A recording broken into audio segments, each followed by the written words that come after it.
Hello everybody, welcome to a special episode of DOScider. We're ranking all of the DOS games, every single one of them, all 9,000 or whatever that are listed on Moby Games. And yeah, Ravenloft is almost like playing Baldur's Gate. It is certainly a D&D game.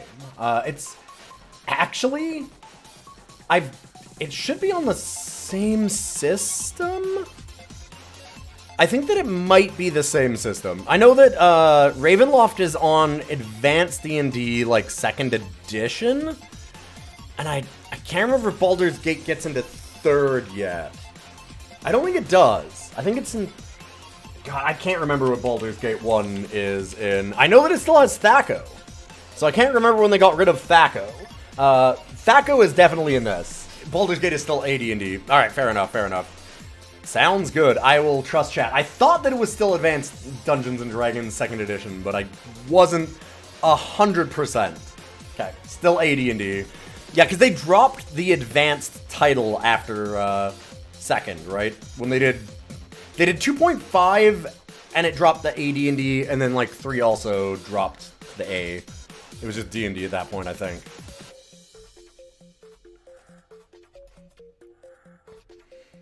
WotC killed Thaco with 3rd edition when they bought D&D. Maybe one of the best things that WotC has ever done. In any case, let's hop on in and show off what we have so far.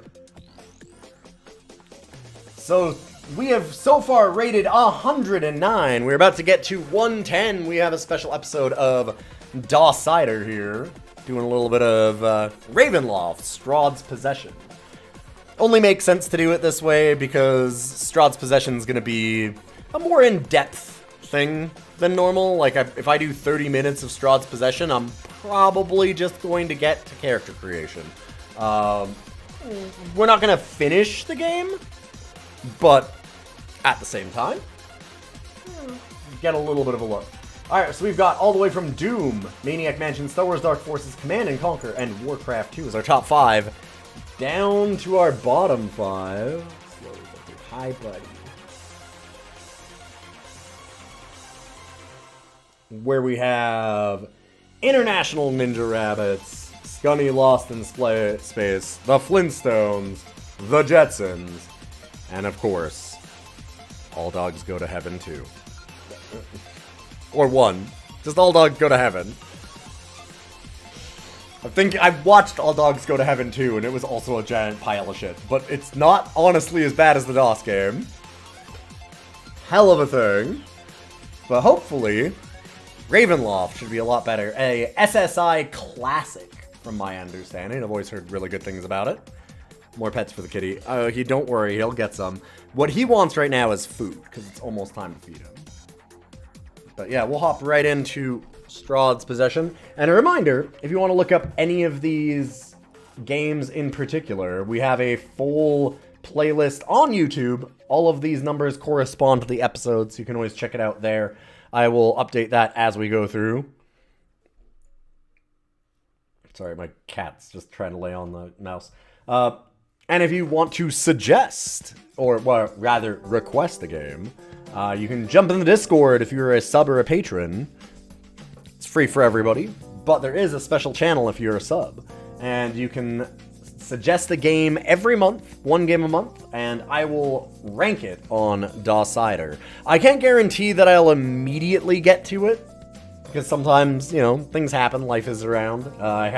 Last month I had to take a week off and stuff like that. We're going to be doing the big charity drive this week, but we'll definitely get to it as soon as possible. And in any case, let's get Strahd's Possession loaded. I think Ravenloft's ranking is going to be largely contingent on how well the controls have aged. Yeah, that's true of a lot of these.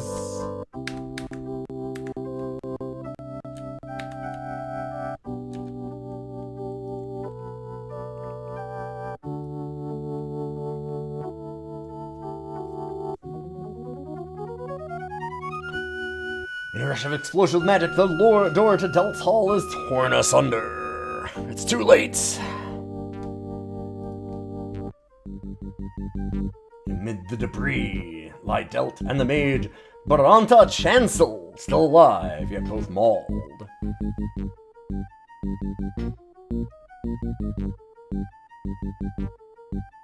By helm, if only a moment sooner.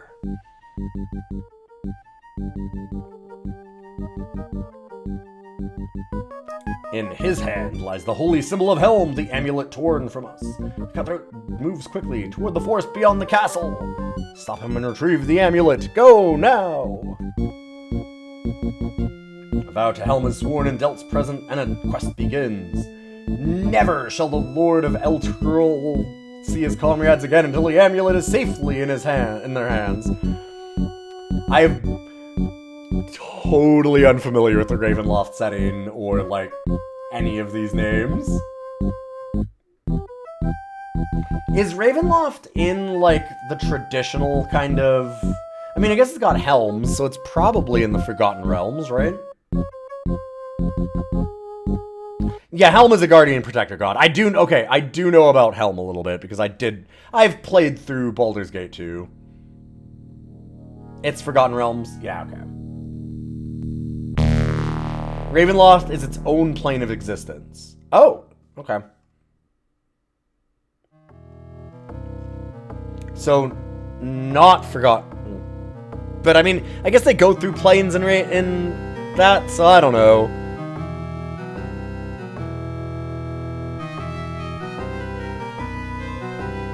Not Forgotten Realms. Yes, Forgotten Realms, not Forgotten Realms.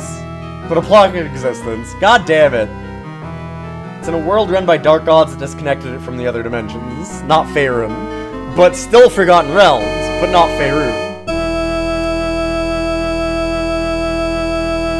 Fuck. Hold up, that's a little loud.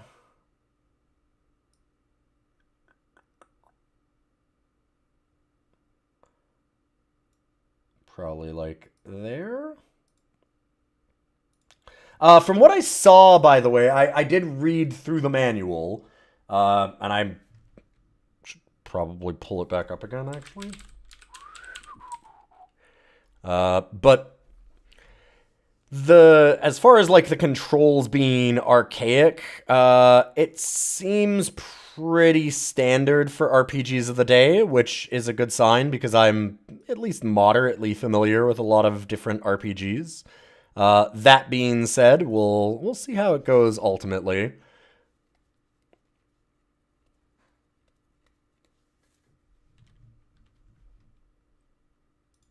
All right. Create characters. On page 25, under the heading Combat Mechanics, enter the first word. What page am I on? That's another reason to be on the correct spot. Hold up. 23, 24. What? There we go. Combat Mechanics. Understanding.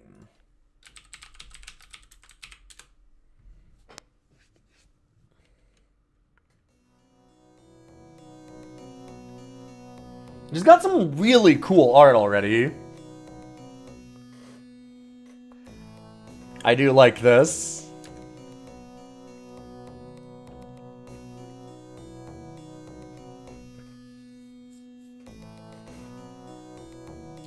But yeah, Ravenloft is basically a prison/personal hell for various big bad evil guys run by unknowable dark gods. Sure.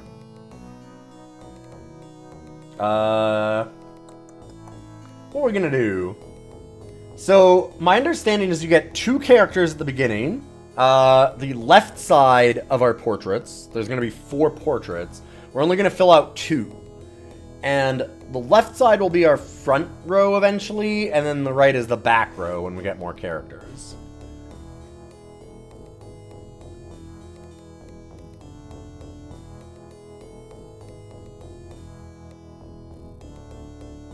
Review sex is a pretty good phrase, yeah.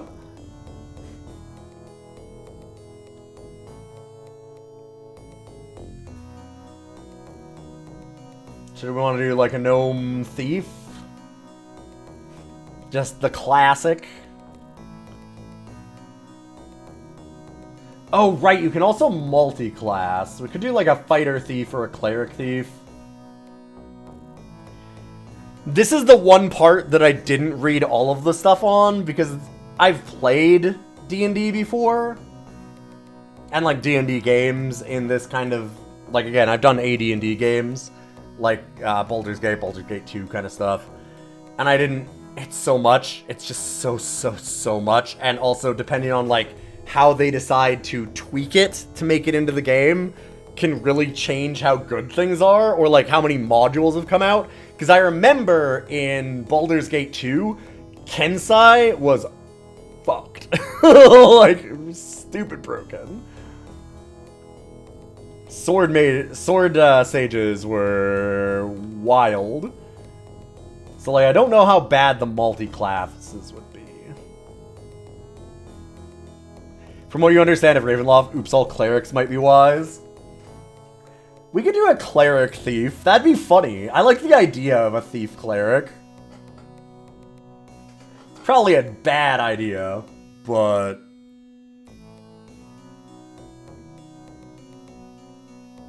So then we should probably be like a neutral good, right?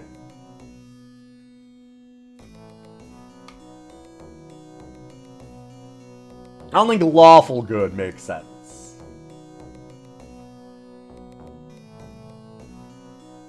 The eyes. Look at those eyes.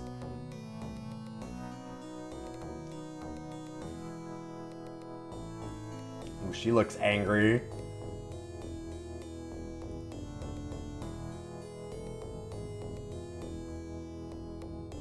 Oh, kind of like... Oh, she looks like a badass, though. Cleric Thief is a fine combo in old D&D. Pretty much covers all your support bases. Yeah, that's kind of what I'm thinking. It's also just kind of funny to think of, like, a holy thief. It's a good combo. I guess we're a thief cleric, not a cleric thief. Which probably makes a difference?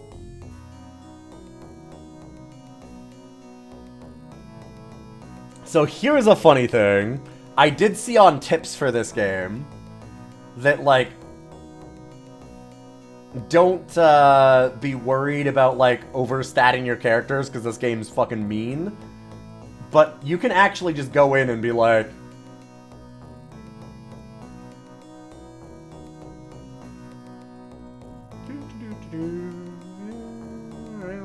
Plus and plus. Oh, only 17 is maximum, okay. Yeah, why don't we just go to... Yeah, 44. That's like pretty decent stuff. I don't know that I'm gonna go that overboard, but it's very funny.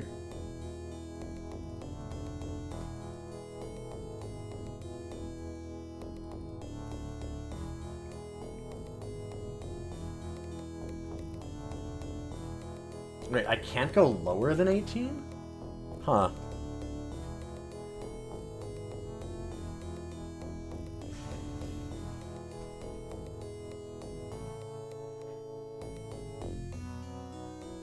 I guess if I'm gonna be a cleric thief, I want the dex to be high. I'm just like... Let's be a little reasonable with some things.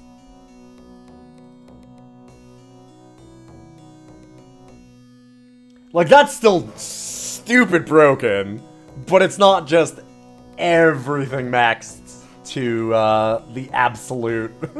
Like, just crank it all the way forward. This is real stupid powerful, I'm guessing. Considering, what is our lowest HP that we can go to? If you had those stats, your DM would be dual shit roll again. Yeah, exactly. But we have a party of 2. It's fine. I'm gonna cheat a little. Why is my age 86? Because that's just what you are, baby. And gnome. Yeah.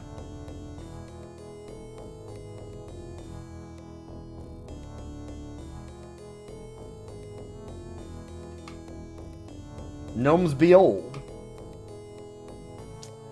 Alright, we have Jeef.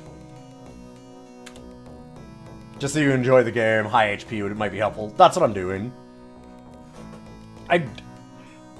Those stats seemed pretty high. I mean, we got over double the starting HP that I could have.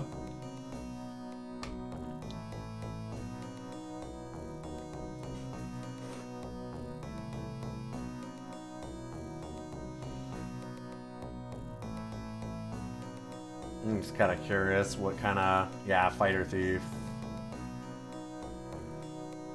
I'm guessing humans can be all classes. Yeah.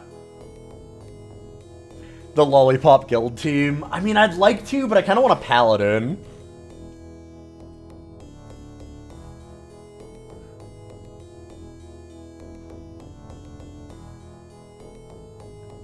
This game is mean as hell, even with max stats. Okay. So when people say max it out, they really do mean max it out.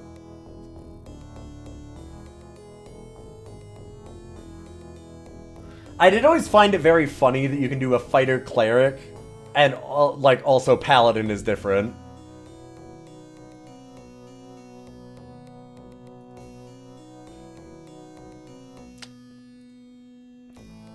Man, can't be paladins. Yeah, I think that only humans can be paladins, yeah.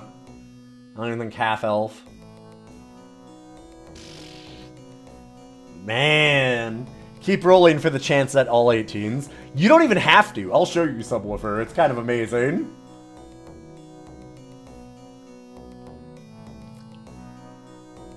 I did want to do, like...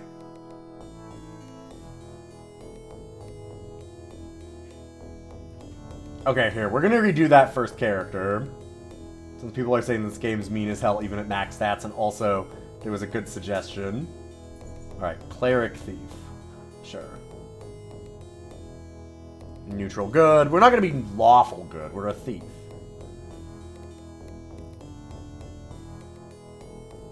Wait, what? No, it's not giving me the badass face? Fuck you.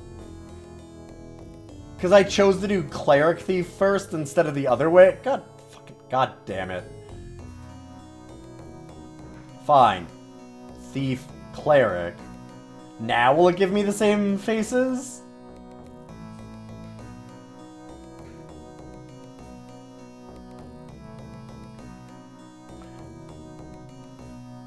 She's gone.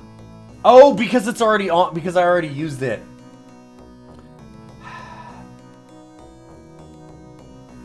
Fine, here.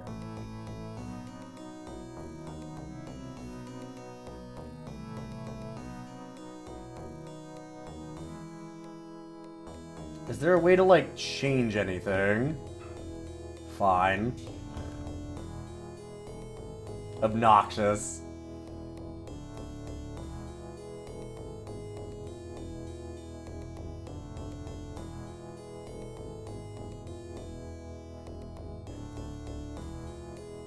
Not like a huge hit or anything, though, just as an aside. But yeah, there's no point buys. Like, look at this. You can just...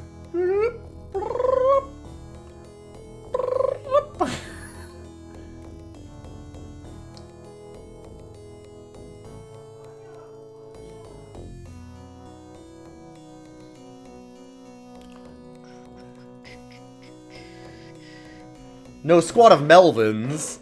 Okay.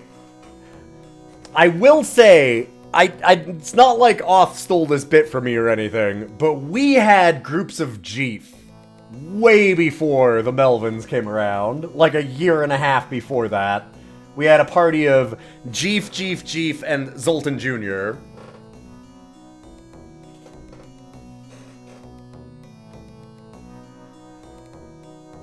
The Jeefs have been around for a while. Okay, so let's just max the stats then. We'll go all the way.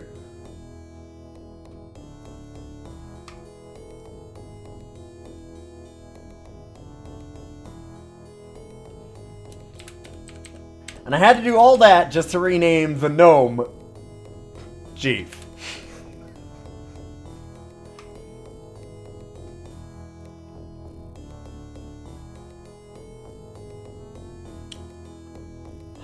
I want a paladin, but human is boring.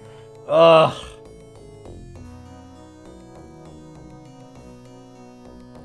The character creation's fun here, yeah. This is a nice character creator for sure.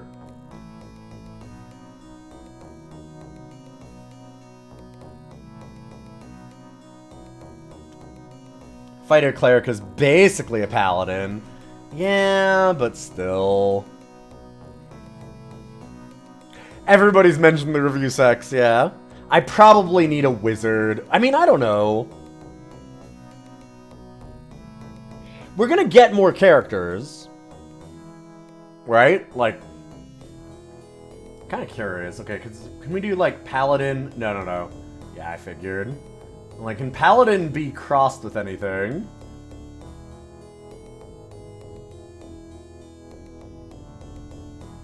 I'm wondering about cleric mage, yeah.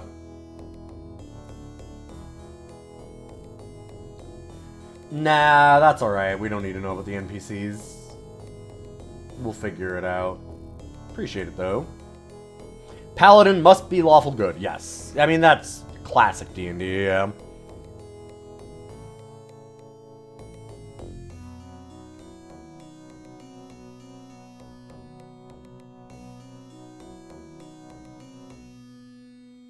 Do a ranger cleric, why not? And we're all neutral good. We're just gonna do what we think is best. Fuck the law.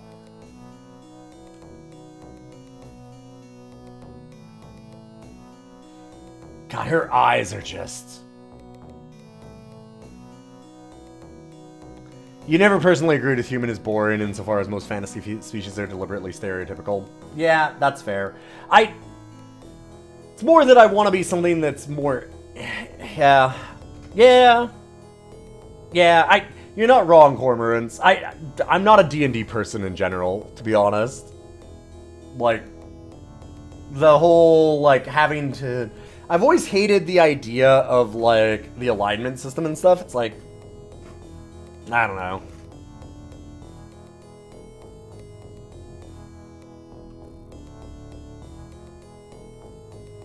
Yeah, this is the no sharp weapons party. Kind of like the little piggy nose that we got going on here.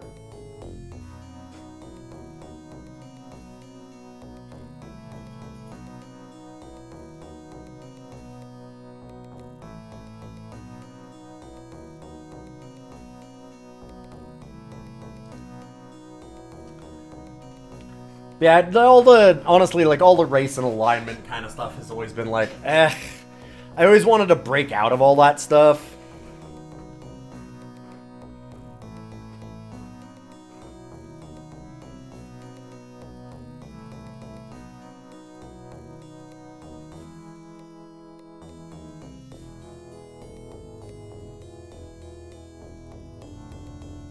But then that also feels stereotypical eventually.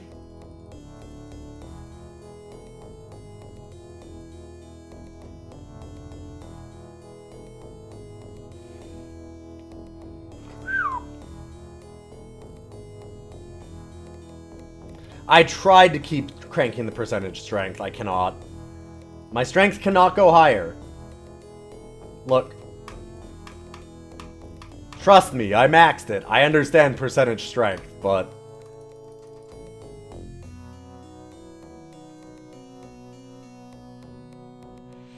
$1801 is weird, from what I remember. Like I said, it's been a little while since I've D&D'd, but that one feels a bit weird.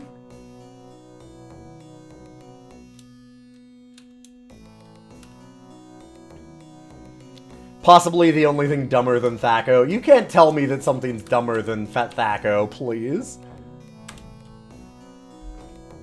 Jeef and Jeef. We've got the Jeefs. Watch the future.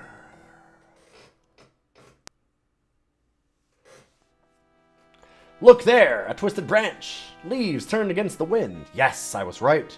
Whatever skill in killing our quarry was. Or Corey has, sorry. He's a bad woodsman. He was running south like a flushed rabbit when he made these signs.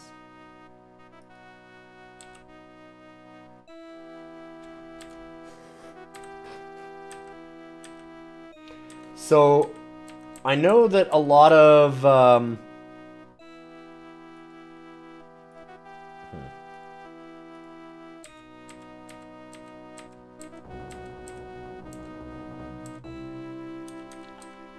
Like, the attacks are done by doing this.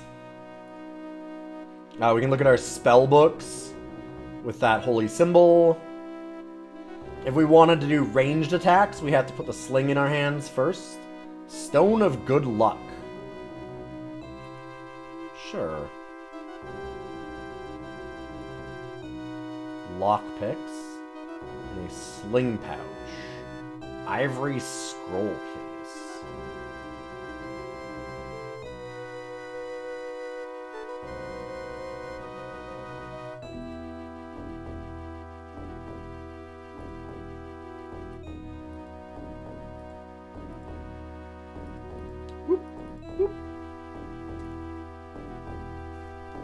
Good paper doll.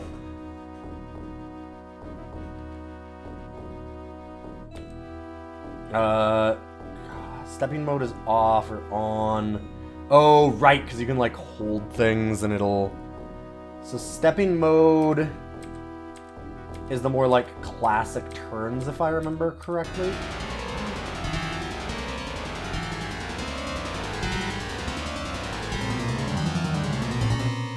The assassin! Such foul artifacts! Would that I could summon oblivion itself to devour them, but no, not these. We're obliged to carry them along, believe it. What I can sense tells me this. They embrace secrets of the plot against Delt. They hold the truth of it in their vulgar auras. Take them along for now, and let the priests of Helm deal with their evil at the proper time.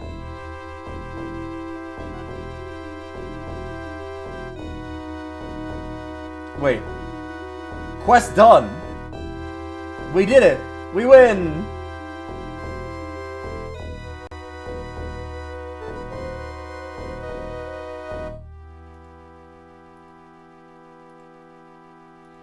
Okay, actually, where did that fall?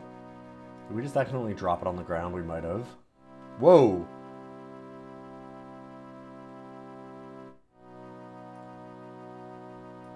Uh-oh. Picked up the foul artifact!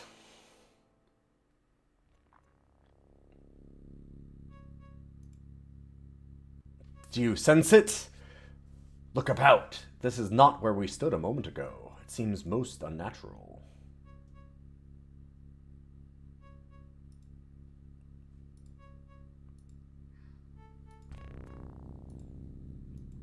Yeah, it might be in the pouch.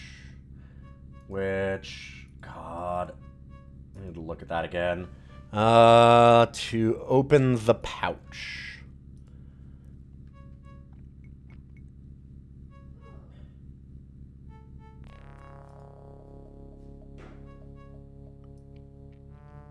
Cast mage spells, fire range weapon, look at writing, memorize spells. Open gate, open doors, paladin, heal, navigate, pick locks. No.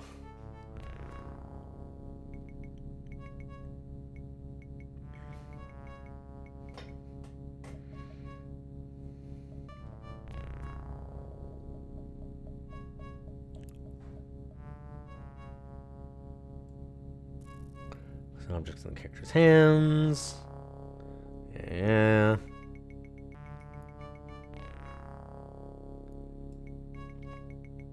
Give me a moment. There's going to be a little bit of this back and forth. To open a container, such as a sack or chest, place the object in the character's left hand on the bronze figurine. When this is done, the container opens up, displaying its contents. Objects in the container may now be put... Does it? Oh, in the left... That's not the left hand, that's the right hand. Aha!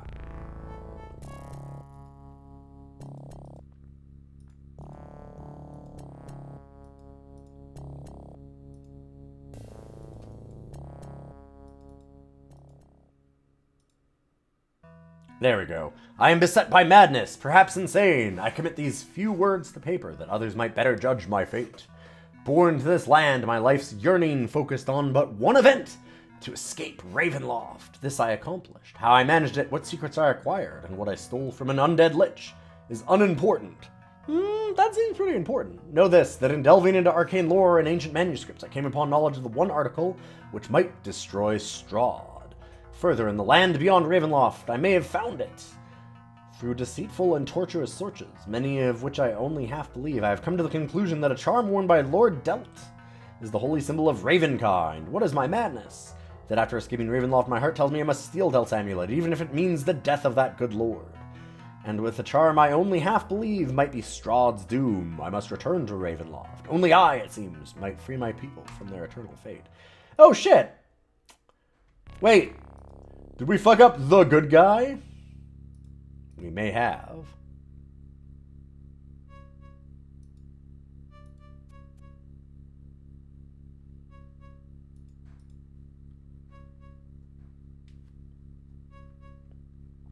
I love the yada yada yada over robbing a lich is pretty good. Yeah, our ranger's a lefty. I mean, it says to put in left hand normally to open containers and stuff, so I don't quite understand that. It does say also, like, you need to do combat, you have to have it in their primary hand, which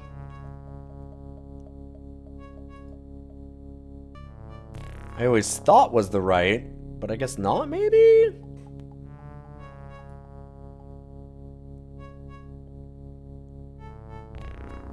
It says put it in the primary hand. What's the primary hand?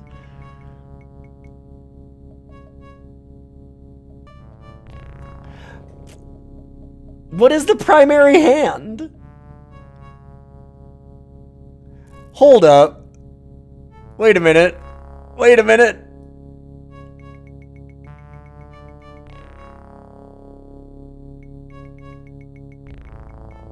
It does seem like we can attack with both characters. I'm just... Interesting. It does seem to show it either way. So it seems like she's ambidextrous.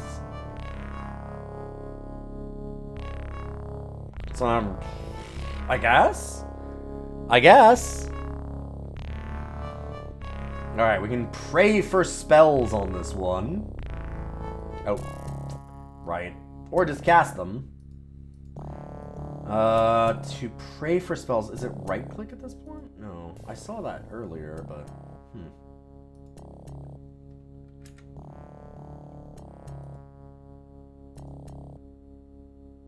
Pray for spells. With this option, priests and characters select spells they wish to pray. A menu including the selection pray appears when the mouse cursor is moved to the top of the screen. Oh! I thought that it was in there. That's how I cast. Ah, there we go. Cool.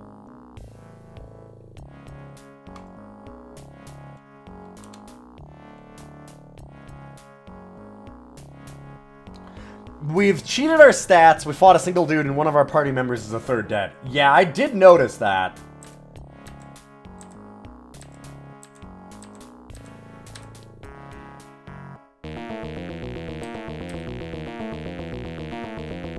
Because it's all real time, huh?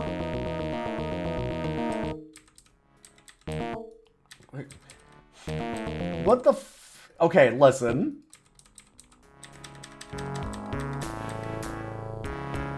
Poisonous vapor! We would never survive on the other side, nor even a moment more in the choking mist. Until we learn more of this land, it would be best to keep well away from this fog. Yeah, that's great. Where'd the fucking warg go?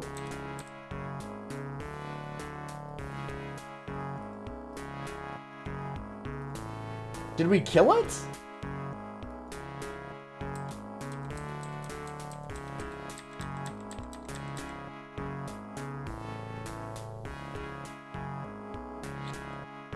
I'm gonna say not, because that looks like it there, but... I don't know. Aha, stones. Do we not put the stones in the sling pouch? It said that you can normally put the stones anywhere in inventory, did give us a sling pouch, so I'm kind of surprised by that. So if that's not the primary hand, can we still use the sling? It's red. Okay. Fucking...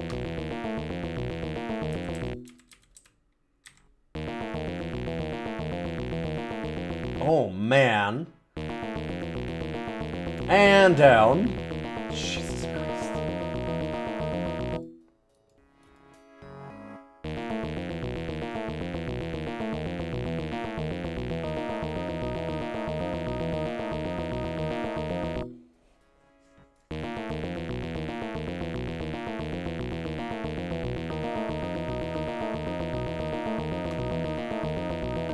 Yeah, I'm like, this is what it feels like to be circle strafed. Good call.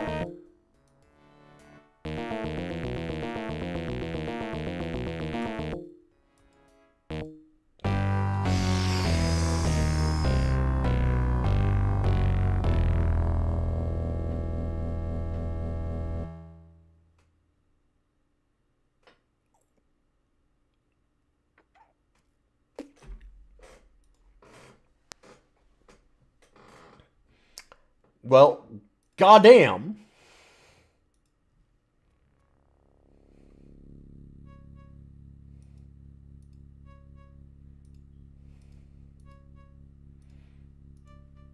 No, see, quarterstaff is... it's fine if I don't have the quarterstaff in that hand. So that's the primary. Run for the house / fort. I will look.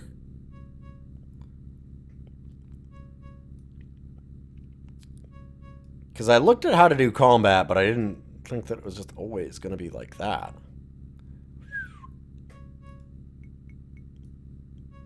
Just 1 second. First screen combat, page 3.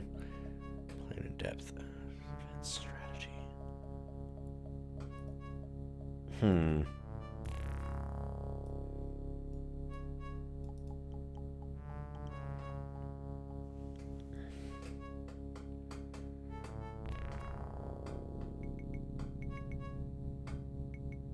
Attack your characters that have weapons in hand and ready. To accomplish this, place the mouse cursor over them and left click, etc., etc. Okay. Text I made from the adventure screen. Place the mouse cursor over the weapon, or just click on the portrait of what you're attacking.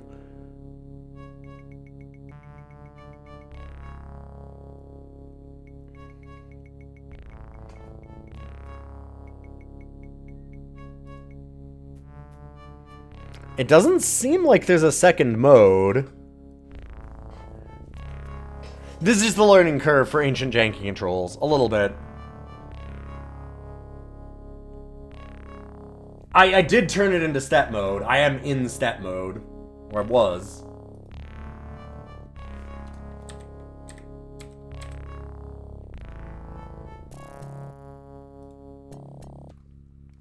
But... yeah. 1 second, actually. Might be better if I switch to a numpad.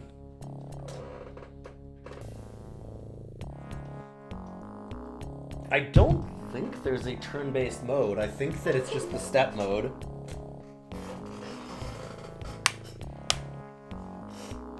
Step mode might be making things worse. Kind of. We have smoother turning with the steps off, yes. There, okay, numpad now lets me turn a little easier.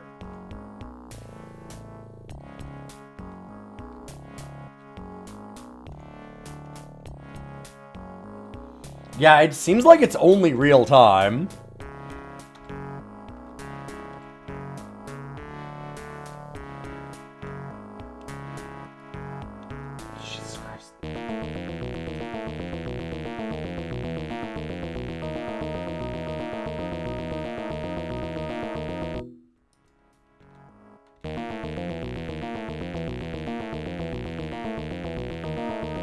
Right click. Right click. Can I not? No, there we go. Unequip that, since apparently it's already in our face.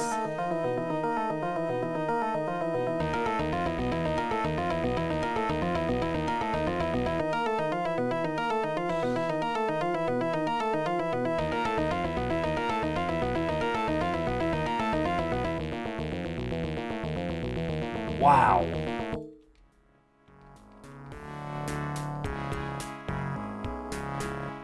It didn't say the warg went down, but I also don't see it anymore. Yes, okay, I backed into the poisonous vapor. I got it.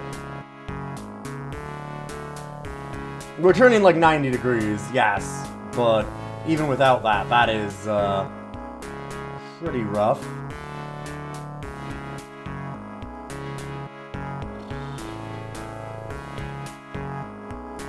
Alright, well, let's try this again. We'll try it with stepping mode off, I guess.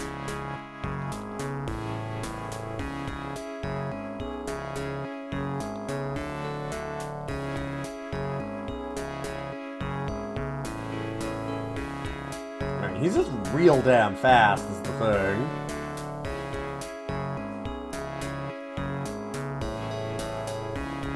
So, it's interesting to figure out what your primary hand is, because it seems like it's just kind of arbitrary.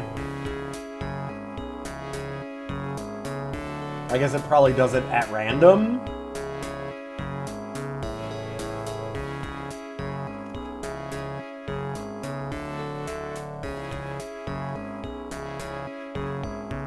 Where are you?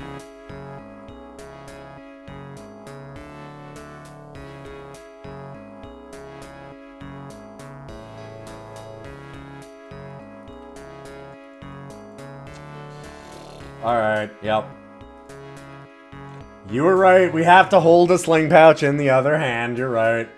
Fine, fair enough.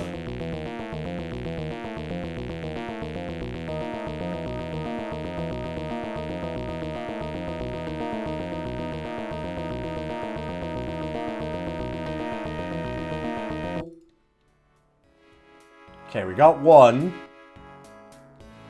We might have even gotten both of them.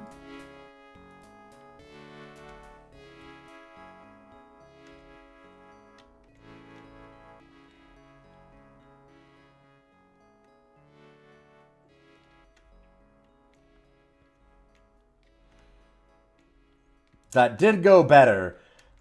I do think it's a little bit rough the way that they have that combat go for sure, because whoa, trying to like follow it around as it jumps back and forth all over the damn place is not easy.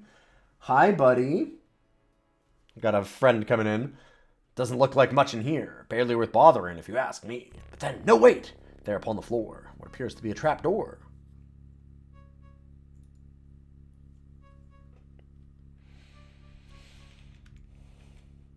Combat does take a bit of getting used to. Yeah. The other problem is that, like, so one of the things that I had is, as you'll notice, I'm trying to click on the warg to fight, but also, if you click on different spots... Sure, whatever. If you click on different spots on here, you actually bring up different context menus and, like, move directions and stuff. Having step mode off did make it easier to keep it on the screen, yes. I thought step mode would be easier, but no. Go ahead, bud, come on.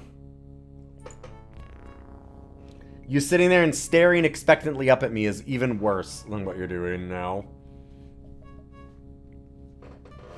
Hi. Yeah, I know, I know. Christ. That's very nice of you.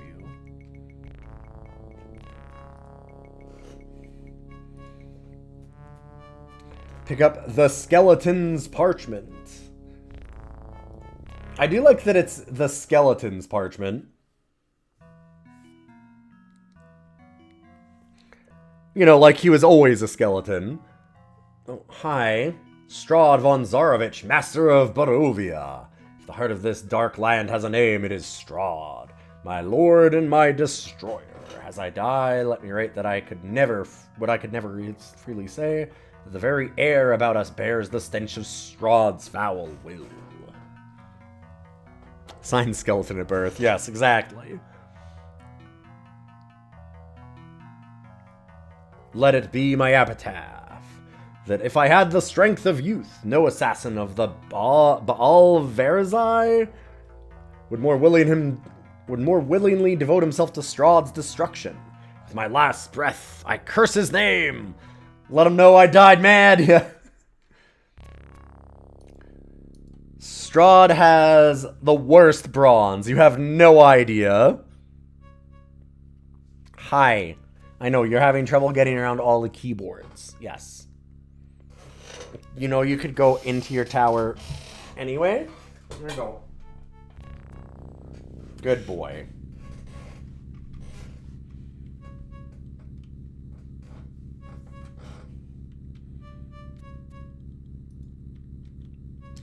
That looks suspect. If we're talking about secret trapdoor things. What is this? Anything? No. I guess?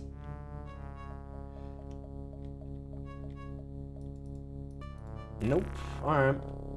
It's interesting in these games to find the things that are just like trappings on the floor and what you can interact with. There we go.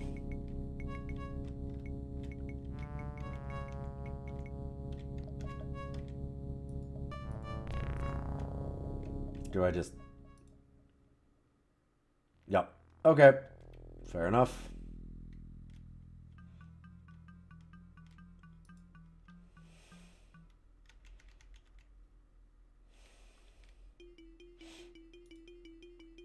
Nice. We even got to rest. Look at that.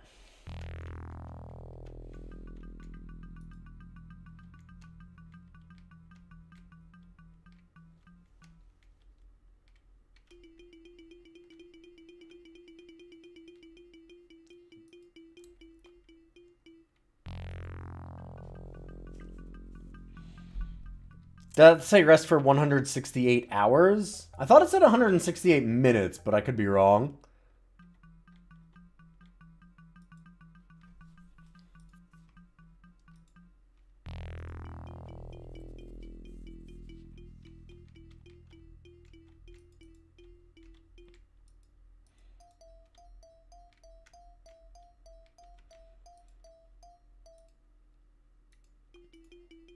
Oh, we should probably put back our weapon and not the scroll.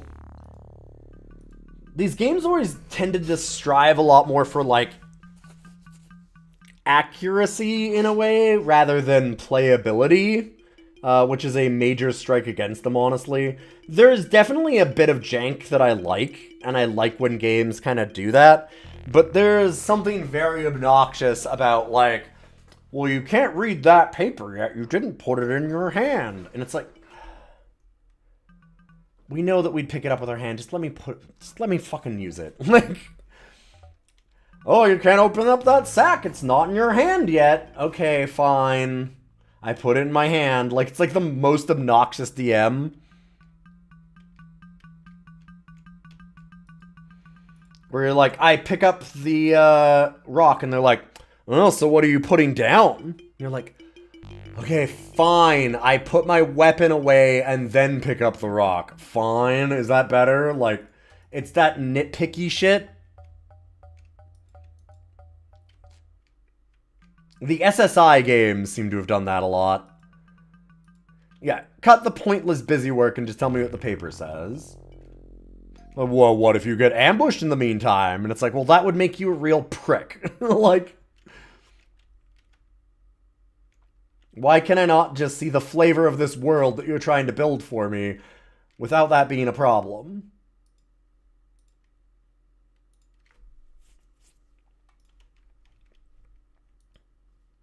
Chainmail.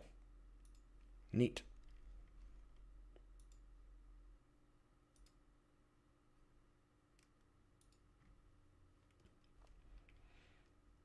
Oh, this is our ranger mage, so we probably want it, or ranger cleric, right? Oh my god, I can't even remember. Was it right? It's this cleric ranger. Okay, so then Shane's probably okay.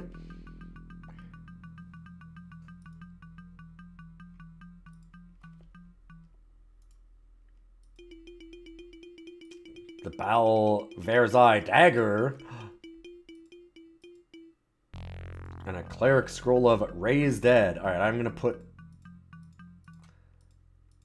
Raise Dead seems kind of important, actually. Oh, the sack is full. Fine.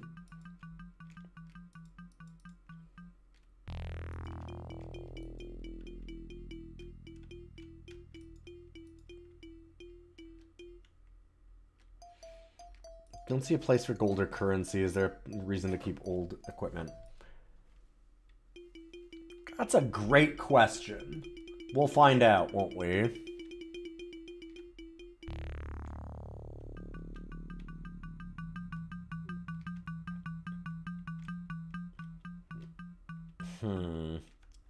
No way that this is that small, right?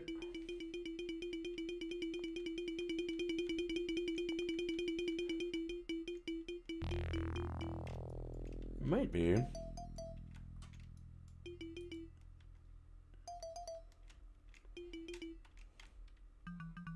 Okay, this music.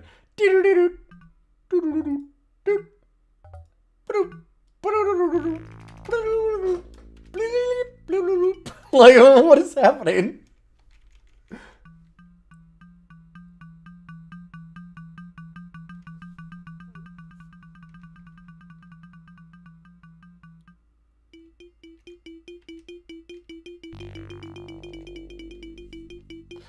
Like, this is more of music, but just...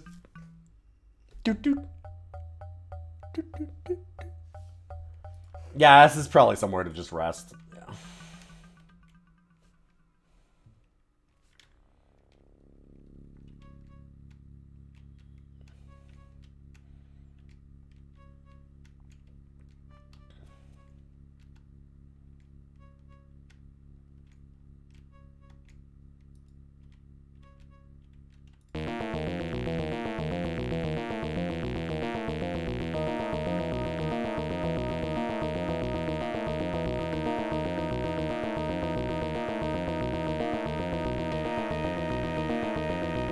The real-time battles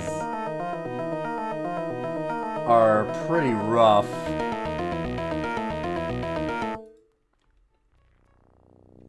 There is a reason why real-time was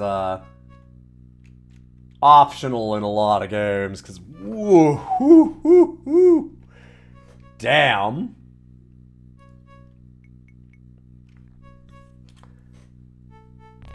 Oh man, we have like... Why have we not put any of these on? Alright, we'll do G first. 5, 5, and 2, and we have none of them. Let's go, like...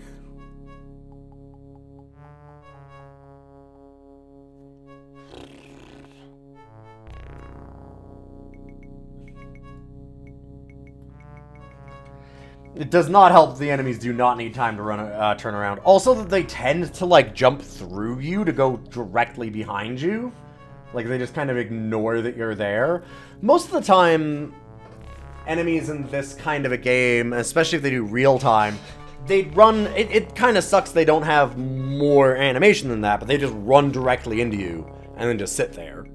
So then you're just sitting there and, like, back and forth, just poking at each other. Which is... I can understand that being kind of weird or lame in some way, but also it makes it a lot more... reasonable to do a fight. Like, it makes sense, right?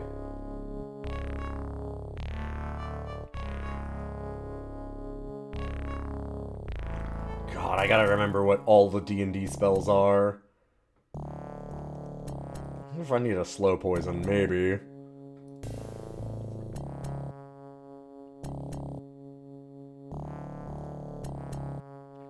Cure disease and remove paralysis. Alright. And now, the other one.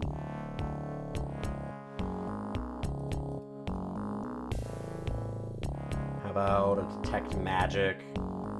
Visibility to undead. Light? We might need a light. Didn't the original initial assassin stand in place like that? That might just be a thing that wargs do. I mean, even if it's just a thing that wargs do, that still doesn't make it better.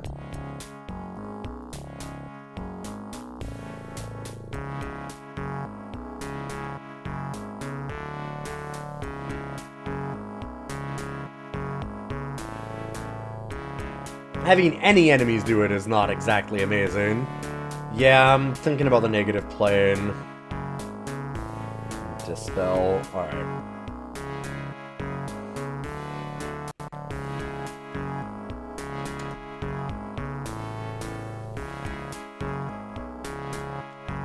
And I'm not saying it's a deal breaker, but it's just awkward.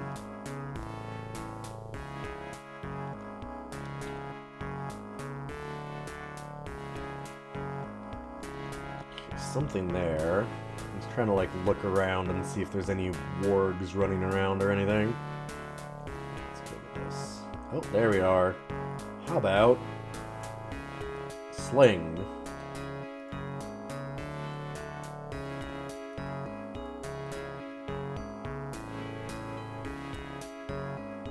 Also, you have to go and pick up your ammunition again, as you might have noticed.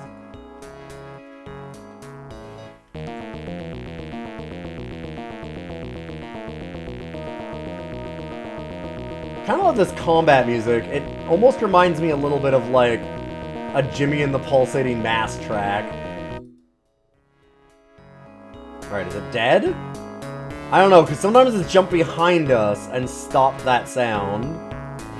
Okay, yeah, it does need sling bullets are different than rocks, I guess.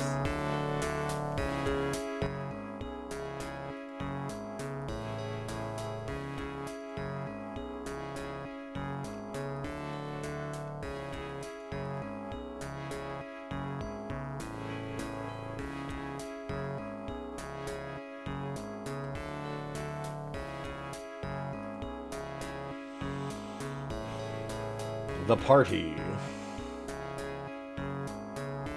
Illusionary wall. Alright. There's cool stuff here for sure where you can like write notes or print it, save it, all that kind of stuff. The map does say there's an NPC nearby, yep, to the south.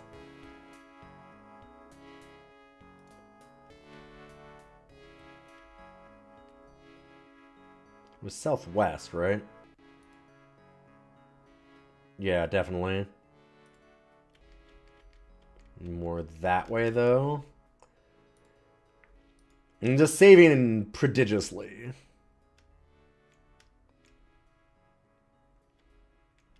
It sure looks like that might be the NPC. As long as they're not going to attack me. Oh, there's a fucking warg somewhere. Where?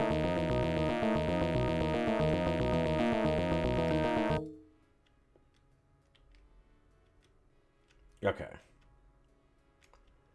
Why, hello. Oh god. Just standing behind, just waiting. Just waiting. Sir, you appear to have lost your way, much as we have. Okay, this character is just doing the Tony Chopper. I've been watching a little bit of One Piece recently. Like, hiding behind something by putting their face into it and nothing else. What is he doing?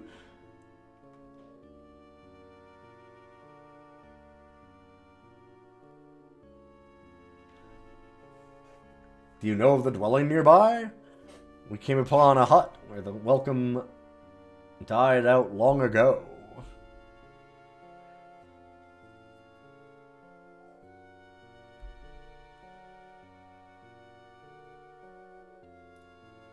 Lost? No, not I. He's lost. Gone forever now. I know that. In the forest beyond the woods, in the dark beyond the night. My son is lost to me. Forever! You and the other townsfolk go home now. We've done all we can. Staying here will only bring them out. More vile appetites watching us from beyond those trees, somewhere in the dark. They must smell our blood by now. Okay. But from where? Ah, you come from the mist. I've heard of such things. If evil the like of that is upon us, I urge you, get away! The forest will not be safe, a road lies a way off. But if you make haste, you may reach it alive. Alright, there we can get to Barovia. All I know is this. I found no sign of my son there. He is lost, and I hope to find him lie as dead as the corpse in that place. I leave pieces of my hope behind with each cold step. The corpse of my hope lies unburied on the land. But you must go. You are not safe in these devil woods. I have like a love-hate for sure with the dialogue in this. I think that I love it. The like really flowery classic D&D dialogue, right? The corpse of my hope lies unburdened on the land. Like, dude, are you on a stage play? Like, what's happening here?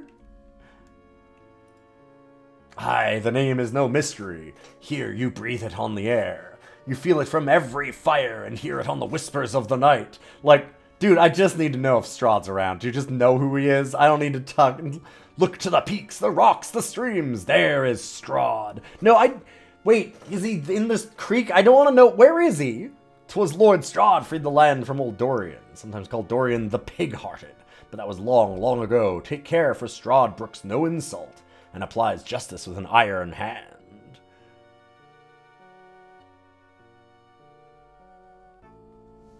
Yeah, the CD version had voice acting for this, yeah.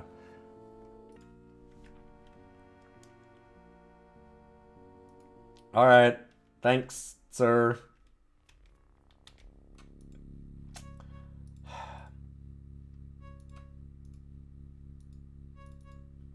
See, it's like, how am I supposed to hit the word? This fiddly stuff of like switching in and out, in and out, in and out is always a little obnoxious. That's not like uncommon at all for RPGs of the day. But again, it doesn't mean that it's good. And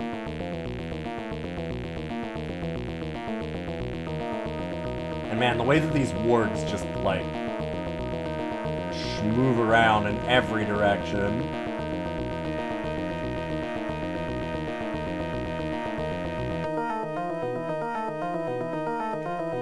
No, I don't want to move behind. I want to attack it. Did we even... I think we did it. Okay, more stones. Oh, an item? More items. Something ointment.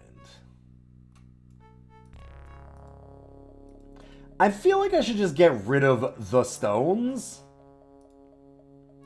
Unless I can put them in here. Oh, I can. Okay.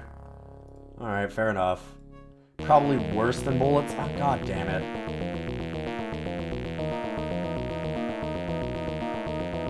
Where is it? Oh, and I'm unconscious.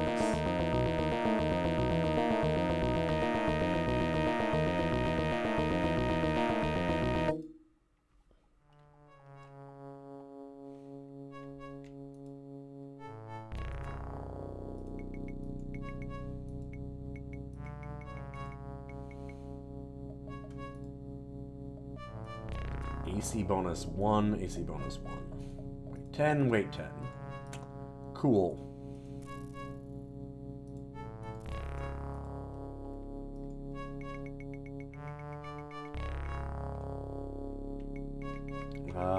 Let's go rest in that basement, I suppose. We have spells. It's just it's really hard to find the spells when we're in real-time combat and they're just chasing us down. Like, you're not wrong, but a lot of weird pressure on that.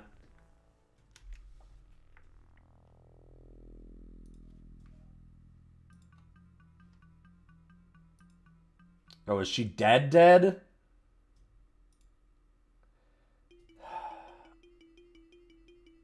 Clicking on the Ankh does the spell stuff. Yes, that is correct.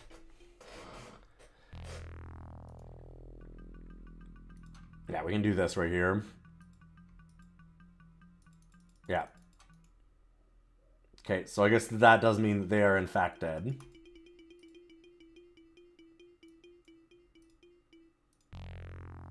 Cure serious wounds. Open up the pouch. What's in the pouch? Old person. Raise dead. Let's raise dead.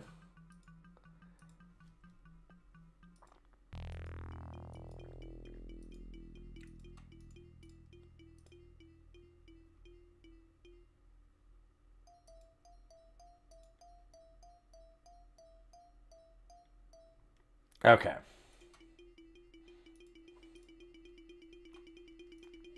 Yeah, wow, that is... pretty supremely nasty.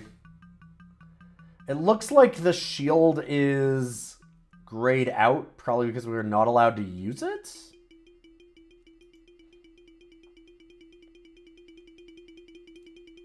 Here, let's take a look. So we put it here.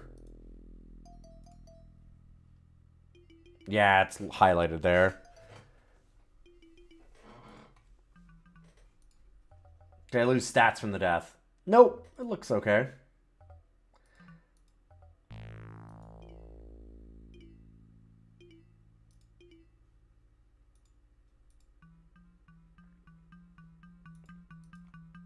Yeah, maybe if we do that. Yeah, there we go.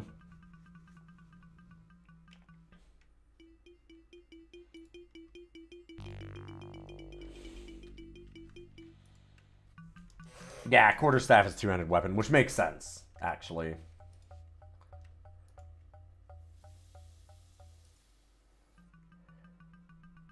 Does it actually still have us keep the spells that we prayed for? It looks like it does. That's nice. I wasn't sure it would actually let us do that because, you know, it's kind of mean about that stuff so far.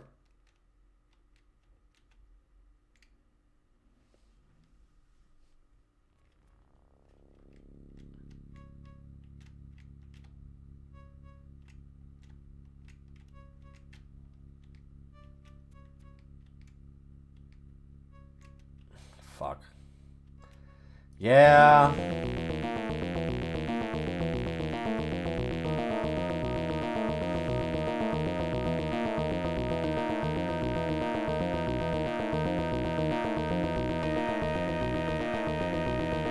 I can't imagine trying to cast, like, wounding spells in the middle of that combat. Like, you can technically click here and here instead, but imagine instead of trying to click on the enemy, you're, like, trying to spin to the enemy while also clicking down here and, like, paying attention there. That seems rough. Like, real difficult.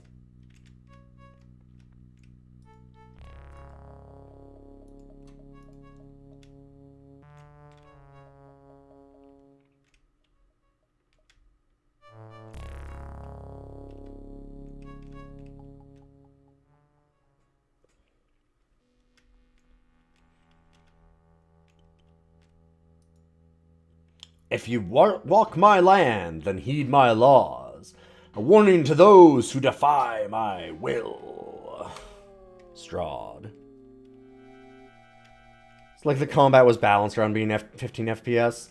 Sure, I have it slowed down. Like, I don't think that it's any, like, faster than normal. Otherwise, we'd be having a lot of audio problems.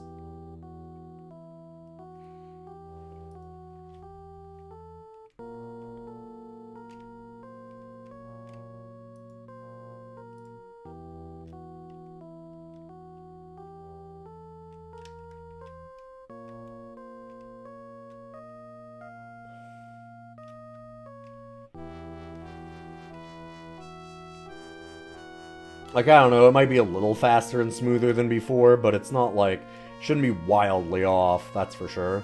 I said, if it was, I would have a lot of audio problems. That should be the case. This is 100% the authentic experience. Combat's just like that. Yeah, okay.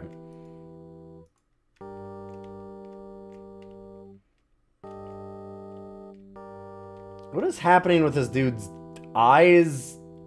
Red blotch brain? What is this? What is that? Huh. Okay. Oh, hi.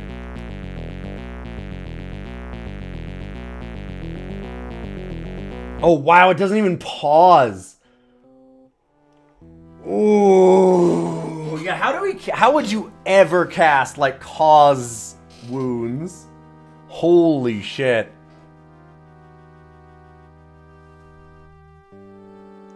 That seems tough. Oh, it might be a knife in the face. Yeah, I could see that.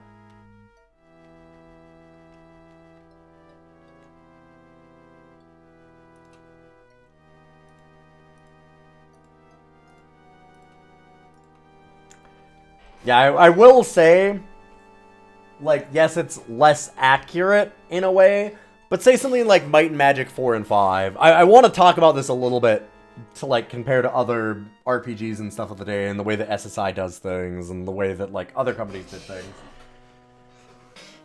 And I'm not saying this is worse than it automatically because of this kind of thing, but it is really nice when games were just like, you have a range slot.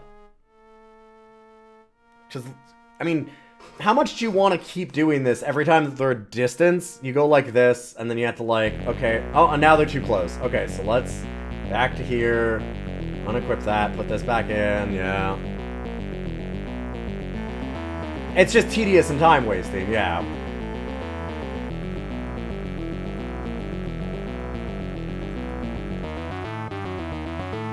It makes the ranged feel kind of useless, just like the spells have felt pretty bad.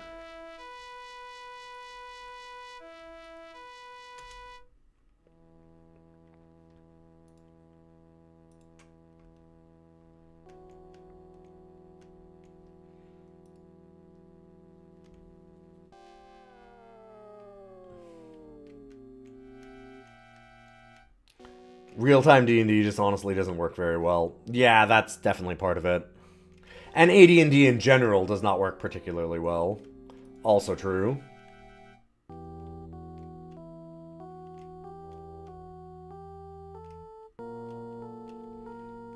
The whole thing's just balanced to be turn-based. Yeah. Like, there's some really nice pixel art in here. I really like the character portraits are fantastic. A lot of the smooth scrolling's really cool.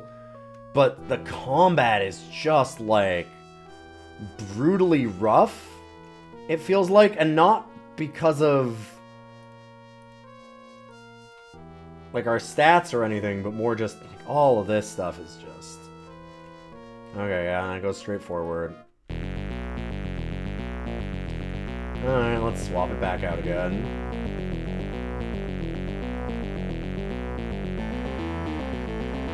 Range works a little bit better when you have back row characters. I mean, I guess. Yeah, fair.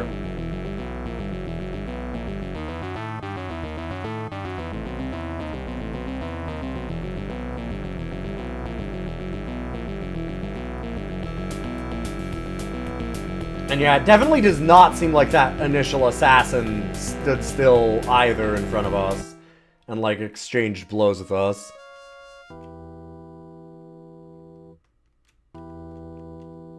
Like I said at the start, this thing's ranking is all going to come down to how the controls aged.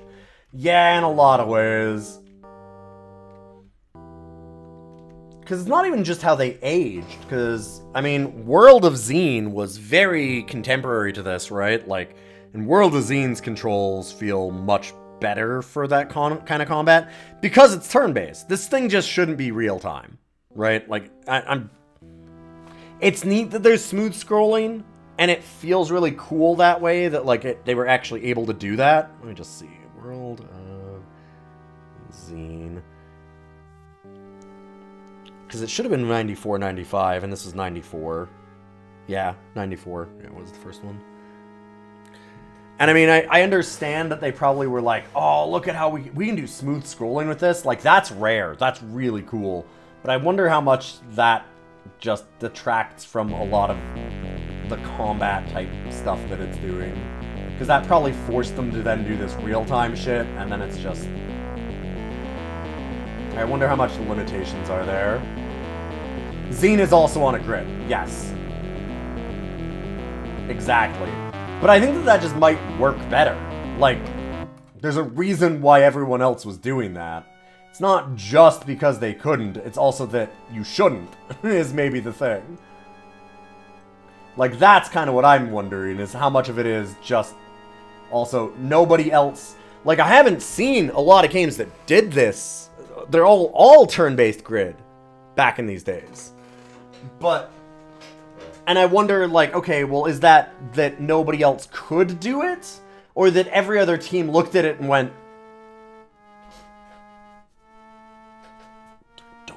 Don't do that. No, it's bad idea, no. Like... I don't know. Because that's not something that I can know unless I talk to each individual developer and figure that out. And I mean, good fucking luck with that. That's not something that I can find out by just looking at the game, right? But at the same time, it does make me wonder how much of it is, like, maybe a lot of other devs looked at it and thought, like, yeah, we could do smooth scrolling. But also that makes our game a lot less playable, so let's just do the grid. That seems good. Grids are good. Grids work. You don't need to always reinvent the wheel, right? No need to waste time on the gate. I once helped Ritako, the smith, forge a portcullis with bars that thick.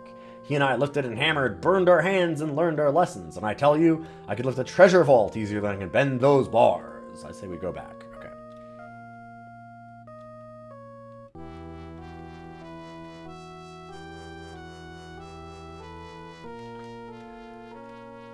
It might have had a reputation as being brutally hard. Sure.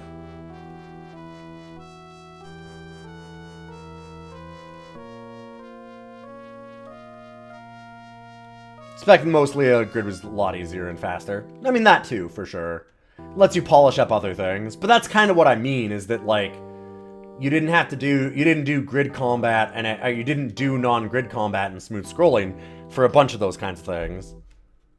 Like, you don't consider doing it because why waste resources on that? Grid combat and stuff already works well, and then you can focus on, like, polishing up a lot of other things with the game. It could be a variety of those reasons. Okay, I apparently cannot get through the woods here. It's an interesting choice to have these be solid. In general, I will say, like, I'm talking about some negatives about this, but I think that like I said, the smooth scrolling part of it, even if it does make combat really awkward, it's kind of a neat thing because nobody else was doing it, and it does look really cool. And also, this map is really nice. Like, this map is absurdly nice. It's so good. This map is fan-fucking-tastic. And that's really nice. Like, it's so easy to use, so clear.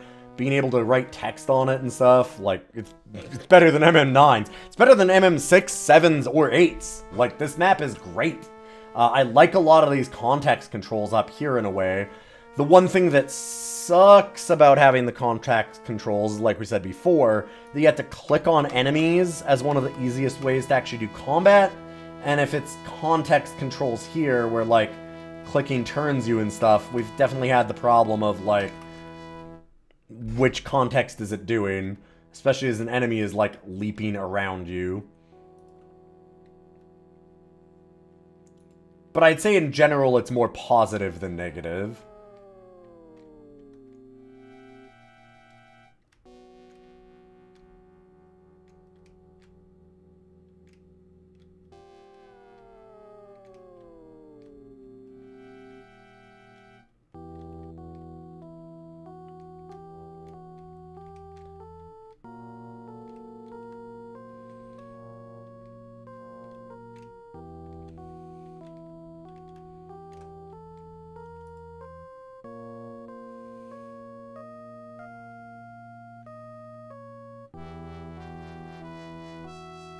There's a bunch of objects around.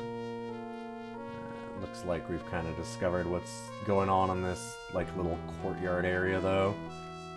God. These trees being solid sometimes is a little awkward.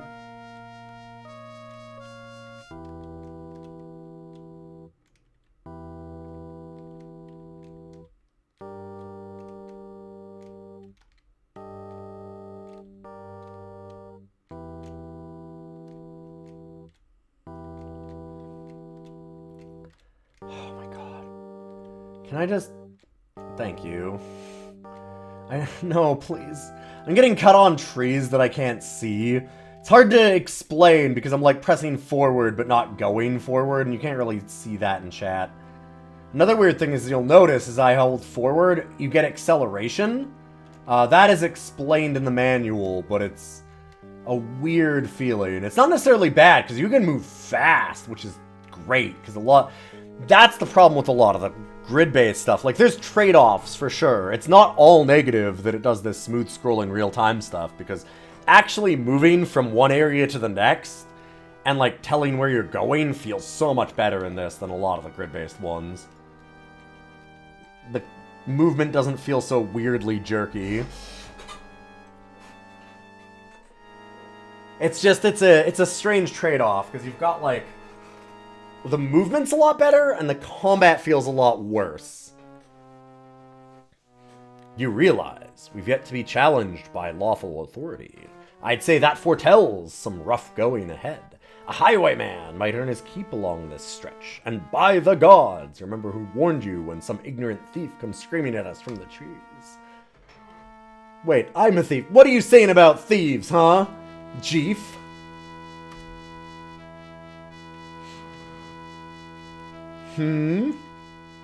Blades! It's a trap, here they come!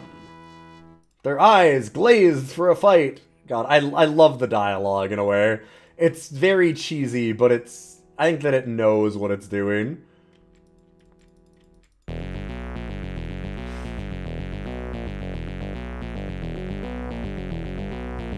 This part, I'm not there for. But we've mentioned that a few times. More than the combat, like, just having to constantly switch is just...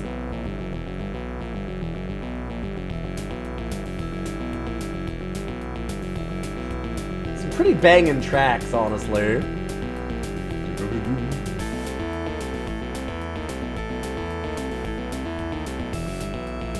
It is weird how they kind of turn their backs to us all the time. Oh. Ah, that's why he did that. I was wondering, I'm like, is he dying? I yield, hear me, I yield. I'm done, at your mercy as you plainly see. I implore you, leave what breath remains to me in my lungs. The fucking dialogue, it's so good. Leave to me my blood, so that I might hide deep in these cowardly veins of mine. I'll flee from here, I promise you that, never to return or undertake thievery again. Is it worth switching? I don't know. Where your blood and breath reside is of no concern to me.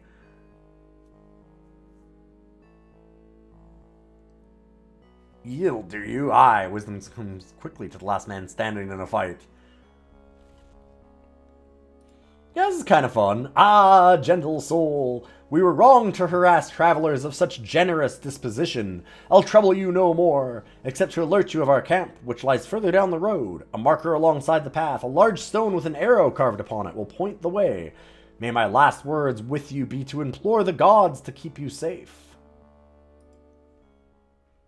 So does that mean that we should not go to the camp, or that we should because they're going to be nice now because we've... I'm going to guess they're not going to be nice now.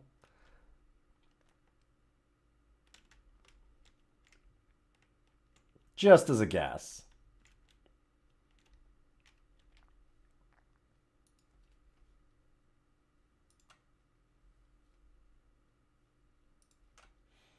We should have the CD audio reading out for all this. Yeah, I'll keep that in mind, that there's some good, like, CD audio stuff for that. Sorry, I didn't have it activated for this stream. I just had the regular version. The floppy disks.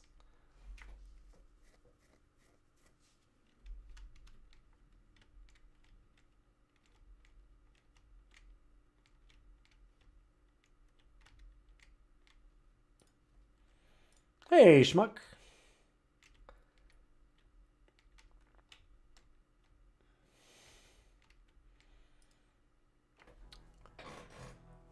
Man, where's all this wind coming from to make you look so badass? Ho, fellow! Which way to the nearest town? You're the first traffic we've encountered that hasn't tried to attack us. From Jeef. May I trust you will return the favor? It is often said in this land that only a fool crosses... and I am of full Vistani blood. As to the nearest town, that would be the north, the village of Barovia.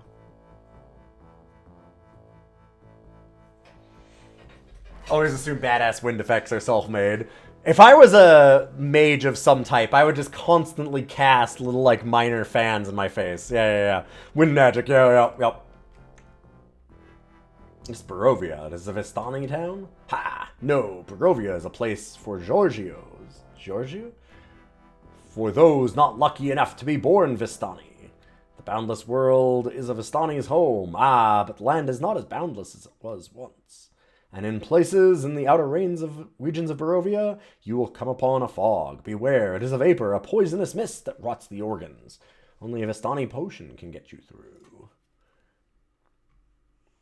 What of the king of this land?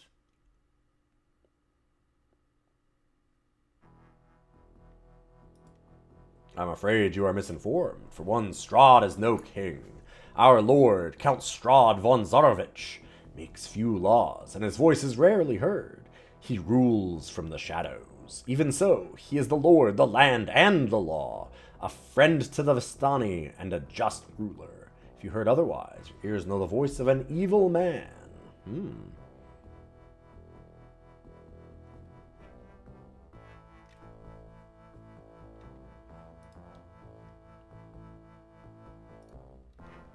15 coins in the potion is yours. Ah, but your eyes tell me that you do not have such a sum. I am soon to be in Barovia myself. You will find me at a tavern known as the Blood of the Vine. Later, you may have coin enough, and in good faith I will reserve some of my potion for the honest fellow I met upon the road. Alright. Prestidigitation kind of exists for exactly that kind of thing. Yes, right. I forgot. I always forget about prestidigitation. I'm not, like, a huge D&D person. Oh god, wards.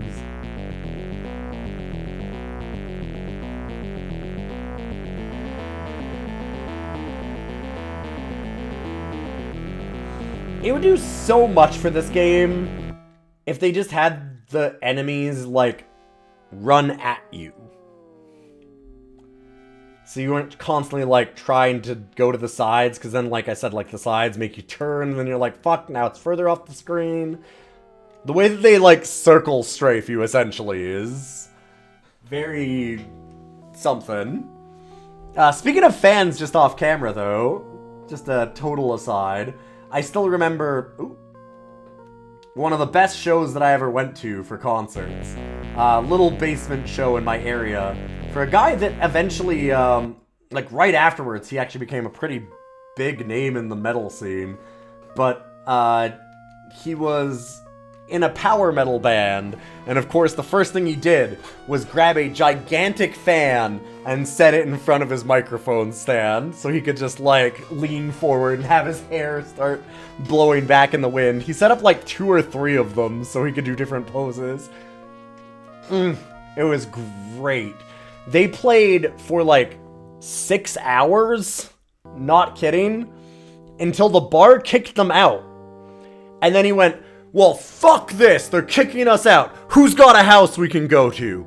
And then they went to somebody's house and played till like 7 a.m. Dude ruled.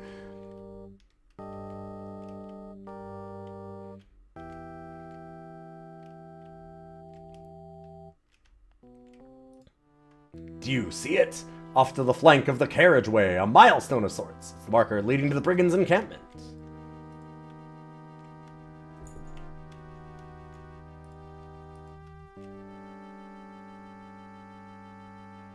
Points directly to the wall. Brigand's fate was too kind.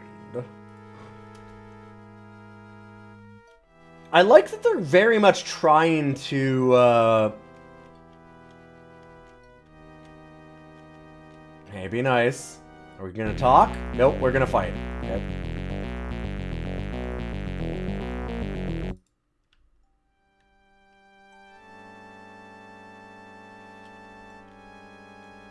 I do like how much the story is kind of focused on here.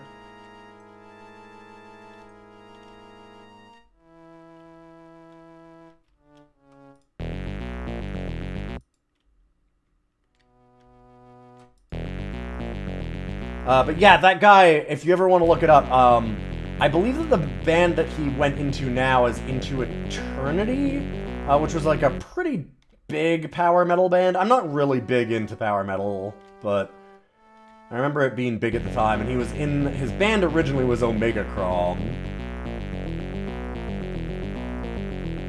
I look very poisoned, or diseased, something.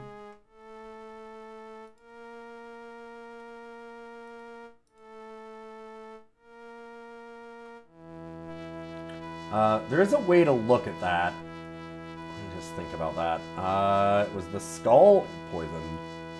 Carrot. And we have slow poison on us. Gotcha.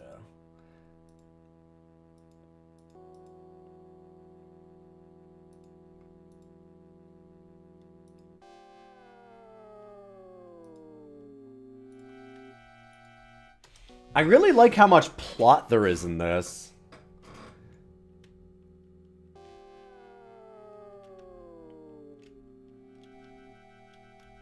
As an aside, because that's not something that a lot of these games tended to have. Like, there's a lot of dialogue and a lot of plot. Does it have a duration on that?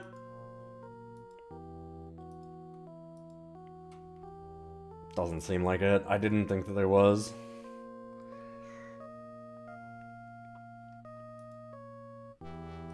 Let's see if we die.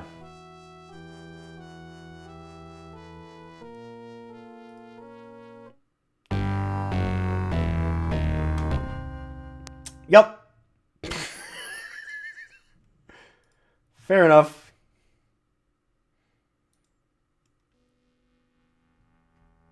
We did save before seeing that.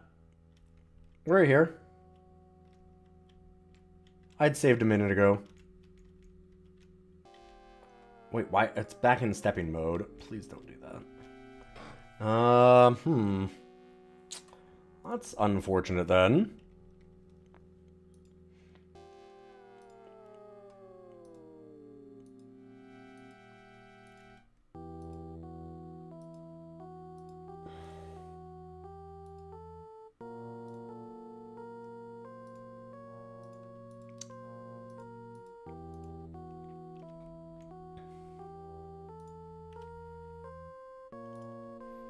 There's definitely... You're not entirely wrong about your thoughts on this low sneeze, that, like... Yeah, apparently those also heal. There's a lot of... How much is the jank going to, like, of the controls be the problem?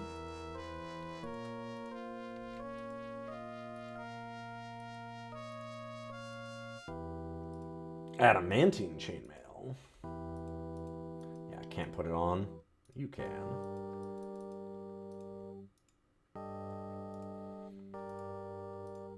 The UI is actually generally quite nice for this time, and like the map and everything is really good. Like, that's definitely fantastic, but they are sticking...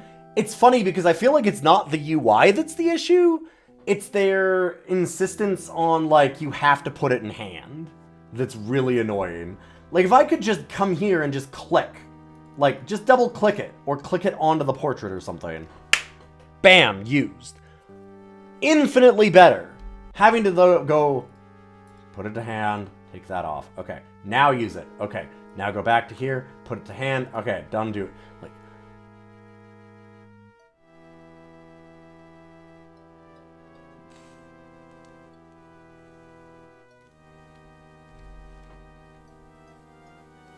Why? Why would you do that? That is such a terrible decision.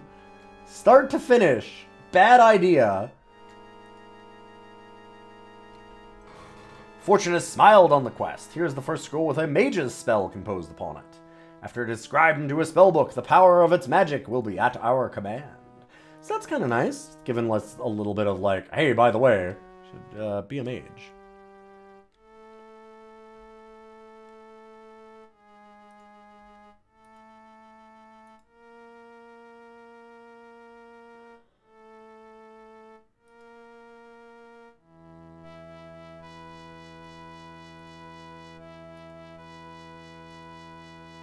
Still the same AC bonus, but it looks cooler. Ooh, Battle Axe instead. Alright. Yeah, we haven't hit anything with the sling. It just feels weird because in these games, normally range is king.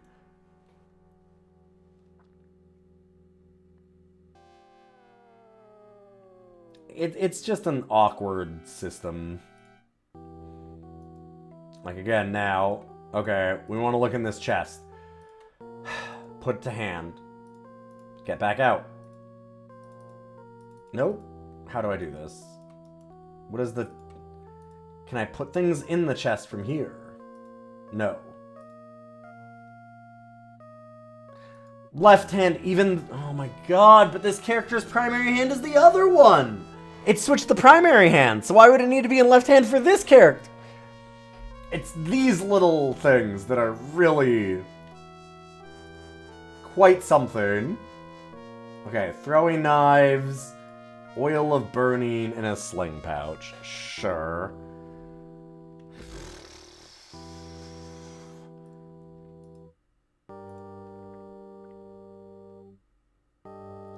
I know, when I read the book earlier, it said specifically left hand rather than primary.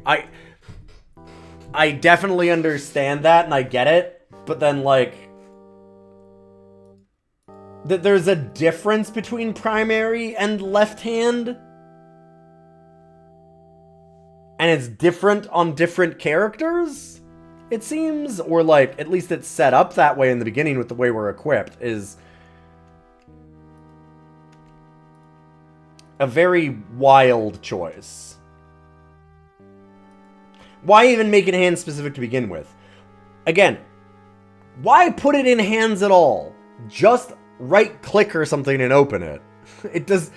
Putting it in hand is super obnoxious. And it's not just this game that's done it. Because the, oh god, what's the one called? We did another SSI game. This is an SSI thing, is what it is. Oh, it has a bunch of stuff in it already. A cloak. I see.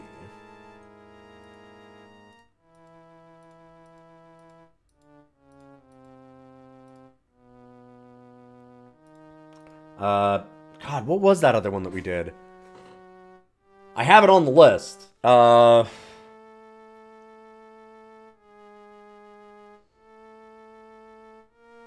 Man, I cannot seem to remember it off the top of my head.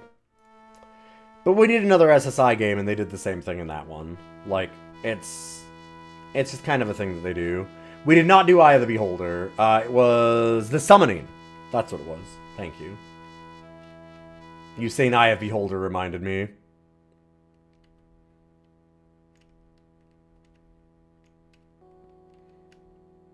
And, like, that game was also cool.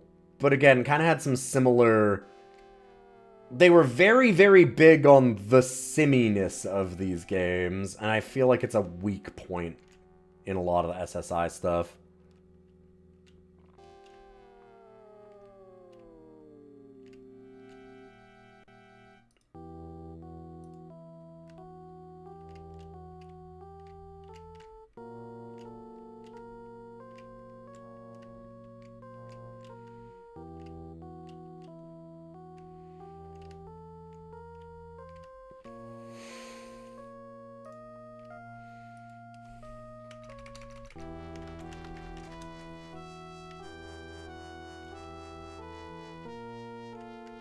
At least this one doesn't have food and drink also. That is true.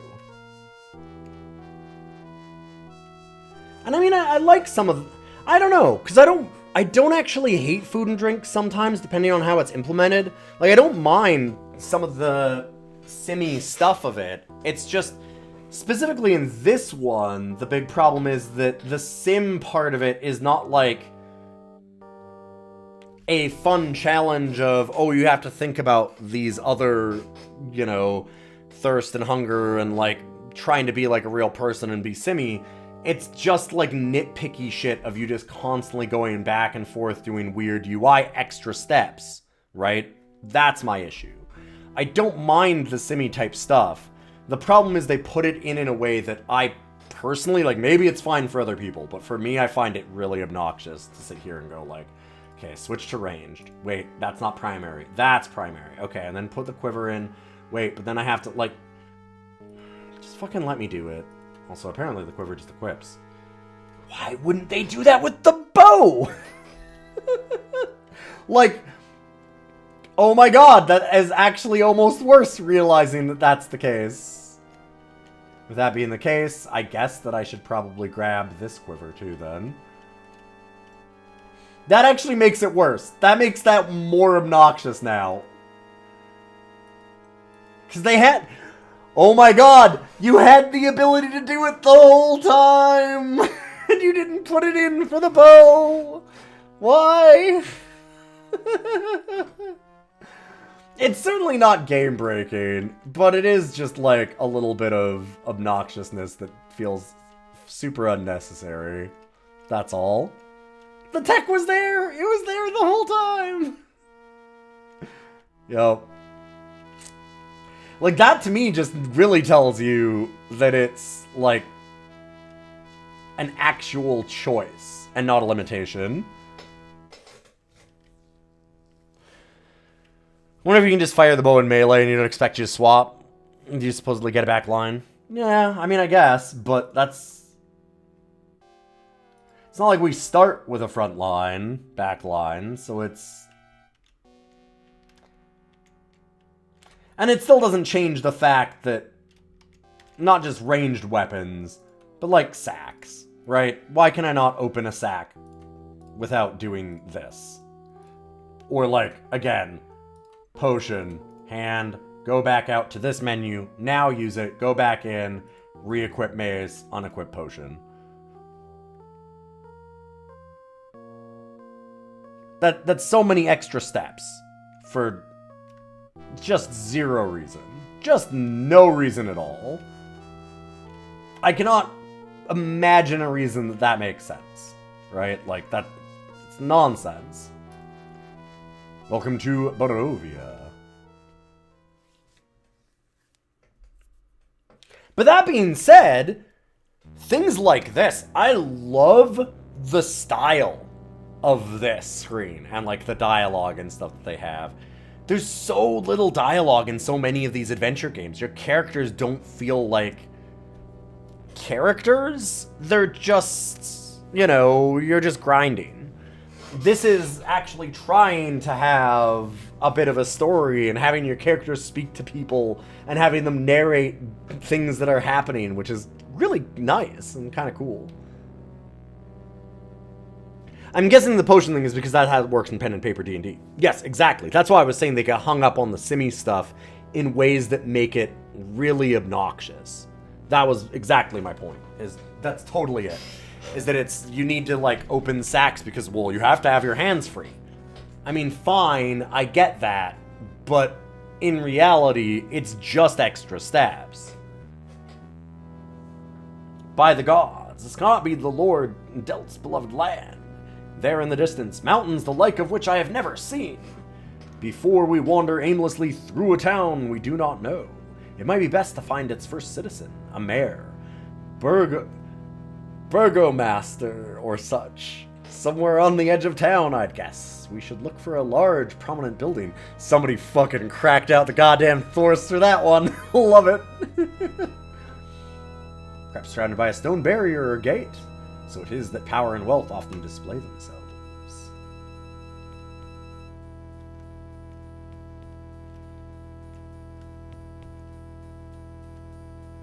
But yeah, I really do think that kind of thing is fantastic. That's really cool. And I like just the aesthetic of the art in general. These backgrounds are really nice.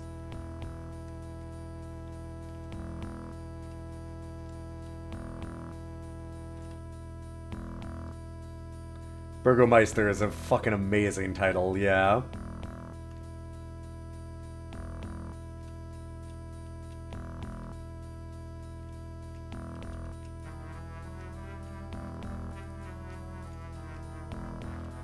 And like I said, in general, too, Okay.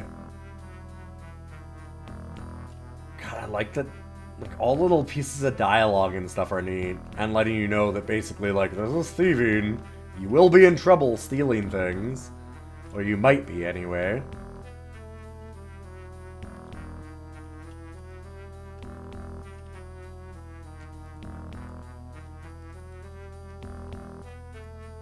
And, like, another thing, for example, that I think, like, the aesthetics of this game really hold up in comparison to something like World of Zine. In World of Zine, basically all the characters, you would go here and you'd, like, click on the chair. And there'd just be no NPC in it at all. You'd have to just assume that if there's a chair, there's someone sitting in it. Which, that's not amazing.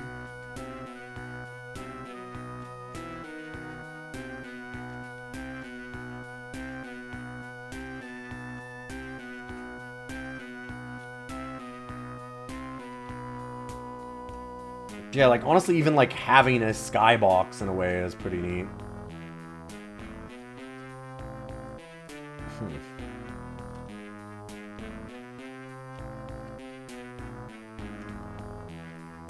Hey, where is everybody?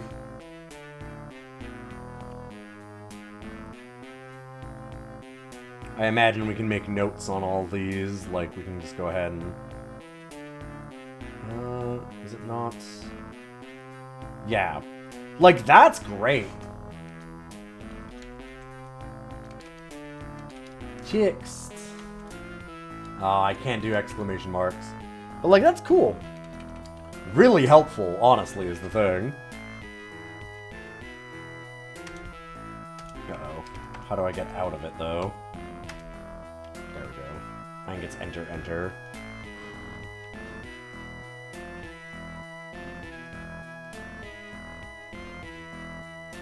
Uh-oh.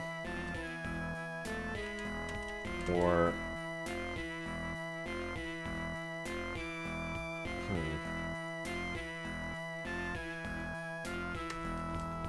Love to be able to mark the map. It's a thing that wasn't that common back here. Like...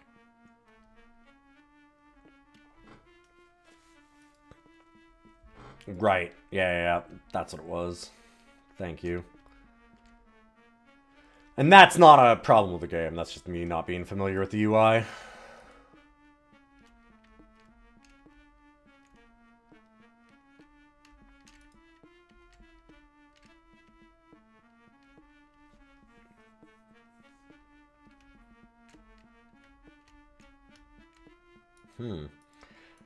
That's neat. Honestly, even just this, like, the painting's fallen. There's some really nice artwork in this thing. By the look of it, there won't be any welcoming committee for us. That I'll guarantee. I sense something. Many of the homes are protected. Oh, not very well. Not professionally. But peasants are hiding behind collections of blessings, amulets, and tokens. I wonder what it is has them cowed them like this. Okay. Okay, so look for a big stone building, maybe. Where the Burgomeister will be. Love a good Burgmeister. Anywhere else, you can tell the time of day by the sounds of the village. By the traffic in its streets. Here there are no bells, no cries from the marketplace, no vendors hawking their wares. Barovia is a haven for all the collected gloom of the world. I'm afraid the only voice we'll hear is a cry of terror. Like, man, there's some really nice setting like that. Some of the text we're getting is class-based. It might be. I don't actually know. That'd be neat if it was.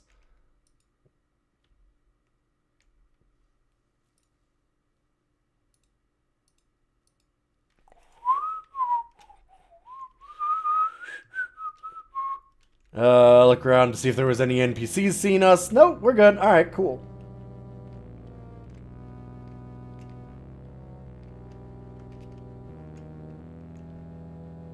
Hey, one of us is a thief. It's fine.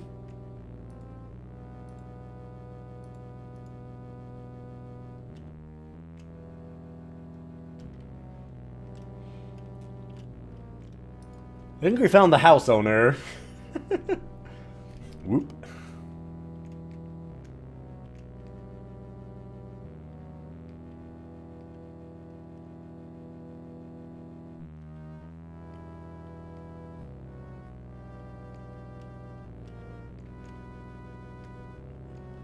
Okay, these seem like even poorer, more abandoned houses with like the rusty doors and such.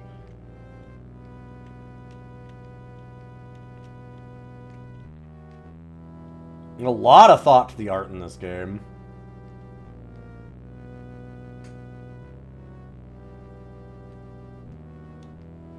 So many of these old dungeon crawlers have very little distinguishing areas. This looks like a pretty big building.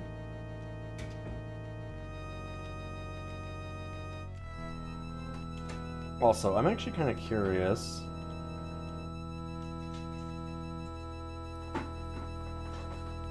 Just at 0 minutes, dang.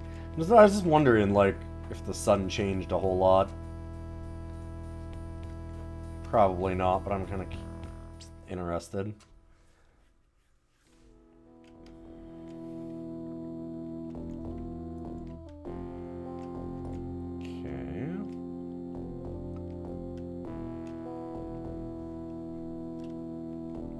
This is certainly a better looking house.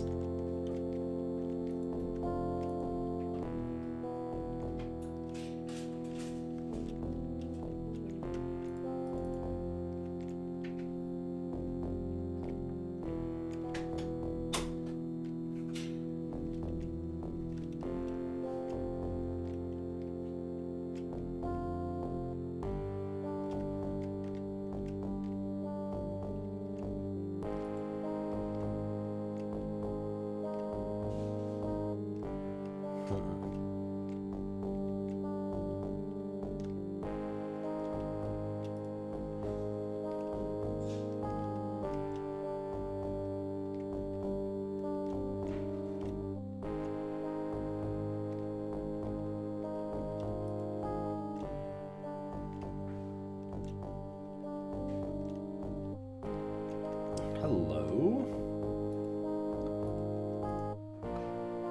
I'd love to find an oil of non-fiery burning.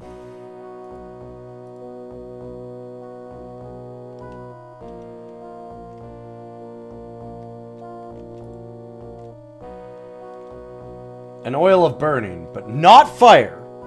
Very different. Okay, so let's go down this hall. So south and then east.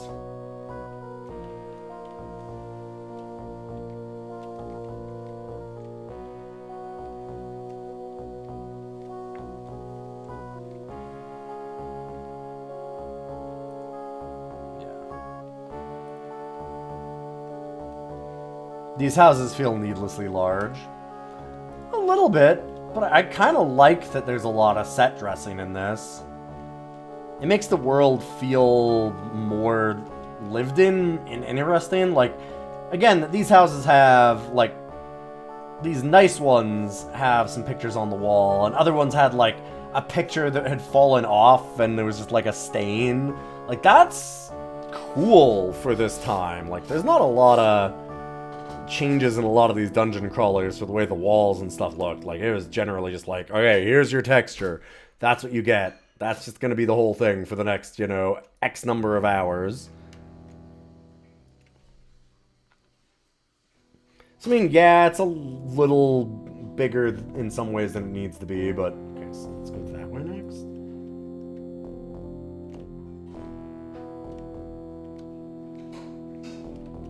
And these games are about exploring, so I don't mind this being a little larger and being able to look around. Especially if they're going to do this much work, putting in all this set dressing and having, like, dialogue for our characters while we're doing it, and all that kind of stuff, which it seems like they've been doing.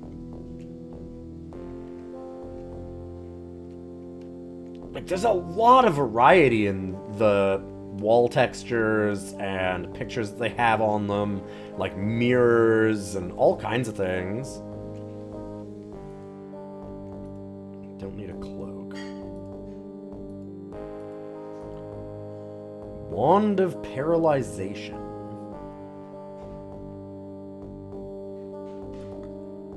I don't care about regular leather armor anymore.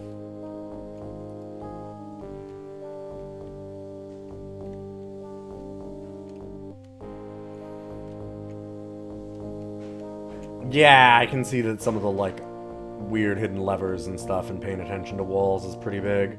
That's why I was looking at, like, some of these stains and stuff, too, like these ones. I was like, okay, well, hold up. Like, is there anything weird here? But, no. And we saw, like, the little buttons earlier that they had on, that first, like, house dungeon kind of thing.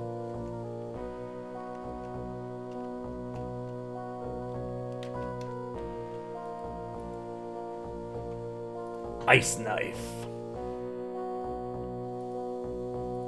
Oh right, we have these to hold all the scrolls. Huh. Should probably use those more.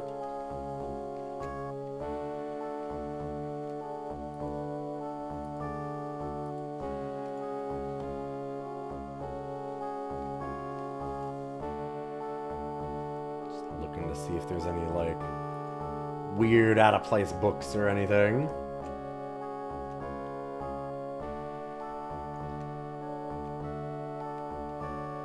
Sure looks like we found the home of the Burgomeister, and we're just robbing him blind.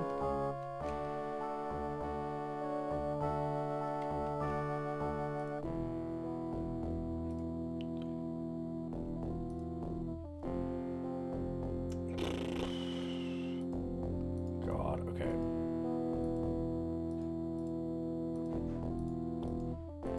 There.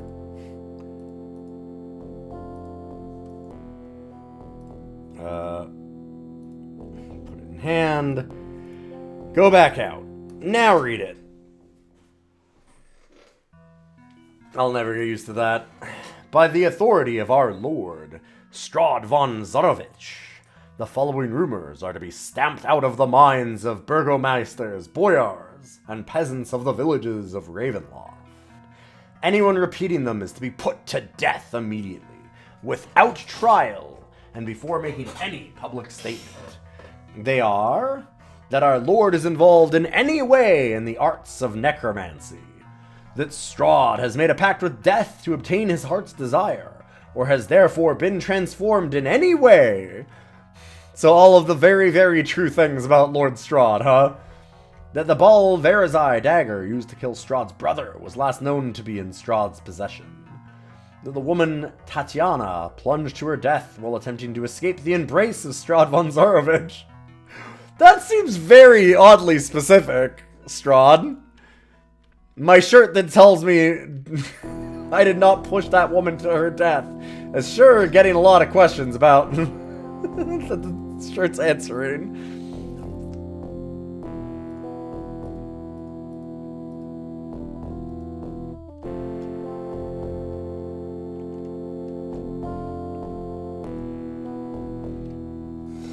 Very much the, like, It's Always Sunny joke, too, of, like, I gotta make a song about it.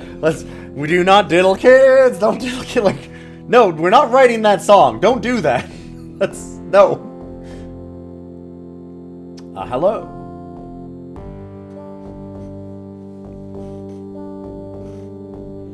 It would seem we found the home of a man who can afford to be unstintingly generous to himself. This demonstration convinces me of one thing. When I am ready to change career, 'tis a burgomeister shall become. I'm gonna join fucking politics. That's the real thieving, says our thief.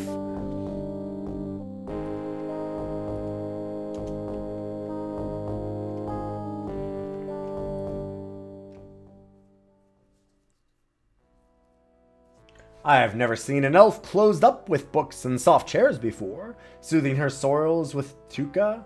Seems a pity, doesn't it? Are you speaking to me? Books are the forest of a mage's journeys through. A mage journeys through, sorry. My friend, sometimes counting herself lucky to find a treasure hidden in those paper leaves. Oh, but please, allow me to embarrass our host. You see, I've grown bored with his attempts to win my trust with bland tuka and false friendship.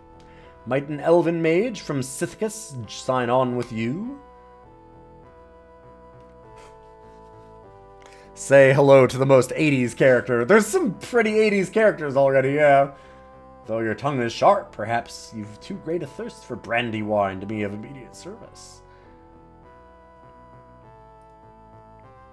Well, I already know what is of use in this place and what is not. If we tarry for any purpose, it should be to relieve our host of his stores of sweetmeats and tuca. But other than a drink and a song and friendly company, we may leave by your leave. Leave by your leave?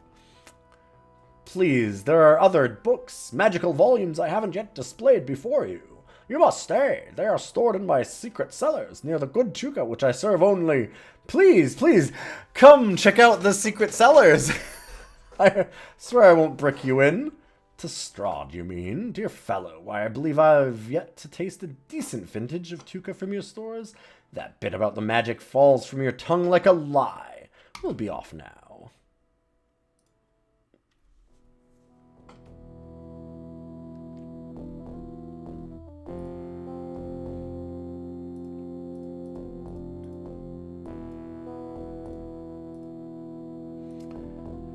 Okay, so let's take out each individual scroll. Cast Burning Hands. Weren't we supposed to learn them? Fuck.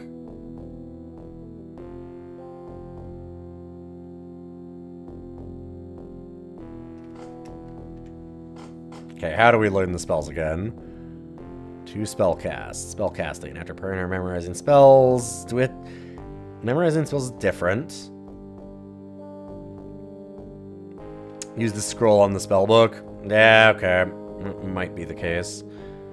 To add a spell to a mage's spellbook. When the party comes across hidden scrolls, you can add them to your mage's repertoire by describing the scrolls in the mage's spellbook. When picking up the scroll, moving to the inventory screen. And in Strahd's possession, the spellbook is an icon displayed in the mage's area on the inventory screen. This icon cannot be picked or removed. It is a permanent fixture, as it should be, for the spellbook is mage's links to his art and spellcasting ability. To describe a scroll, the scroll must be selected and move on top of the spellbook icon. Yep. Okay.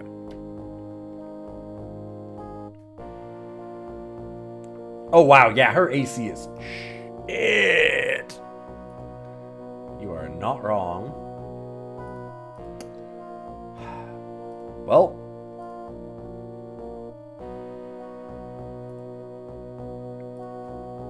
Sucks that I lose out on the one thing.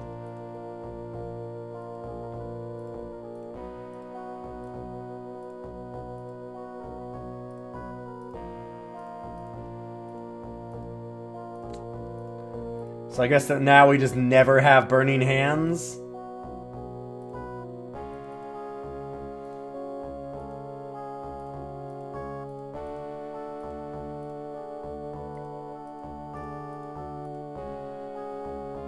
Maybe we already have it.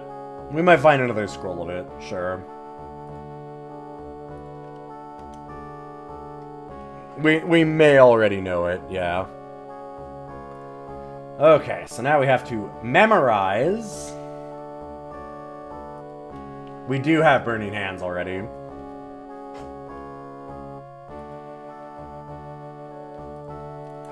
So generally, in D&D, Magic Missile is like an automatic hit, right? I think in AD&D it should be also.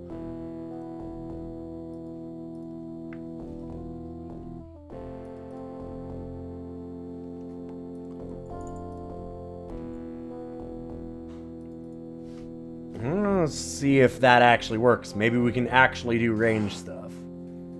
Hi. Blur, I remember being pretty okay. I know, buddy. Hold Undead seems pretty good in the horror setting. Fireball sounds like it's dangerous if it actually follows real AD&D logic.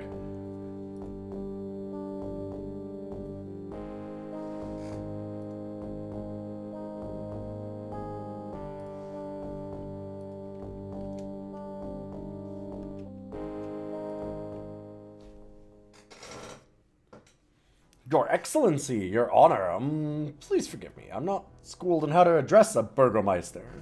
How do you My dear, sweet traveler, we burgomeisters are called by our title. Expect you shall make my home yours while you are here. In the name of Lord Strahd, whose humble servant I am, please relax, enjoy. Hi. Burgomaster, we've heard so much of Count Strahd von Zarovich. In some lands, weeks might pass before a traveler learns the ruler's names, but not here. Who is this man? Ah, I was coming to that. You see, your interest in the Great One is matched by his interest in you. As Burgomaster, I have been instructed to present you with a letter of invitation from Strahd himself. 'Tis a great honor. Okay. Oh god, I can't put it in my inventory yet. Sure.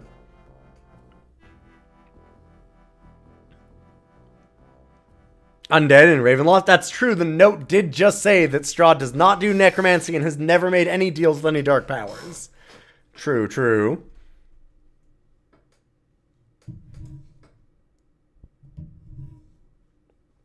Burgomaster, what does Strahd know of this? Does he invite every visitor to his castle? Was your elven guest invited? At the risk of being rude, I say the dignity of my office would suffer were I to answer so many questions. The honor of Strahd's enchanting offer extends to you alone. Oh, hey, you can't sit there, sorry. Go sit in your tower. My advice is not to refuse. Oh my god. No, you can't sit there, though. You can't sit on the keyboard.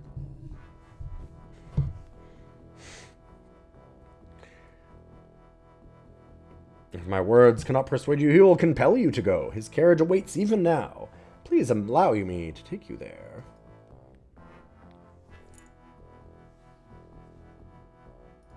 Take us to Strahd's carriage, sure. As promised, the Burgomaster directs you to Strahd's carriage. Well, it is a beautifully appointed vehicle. You cannot help but notice there's no driver. The steeds fret impatiently. They appear intelligent, even anxious to fulfill their assigned duty. As the carriage comes about a bend in the terrain, you gain your first glimpse of Castle Ravenloft. Already gripped by apprehension, a sudden dread fills you as the carriage at last approaches the gates of the castle. Buddy, buddy.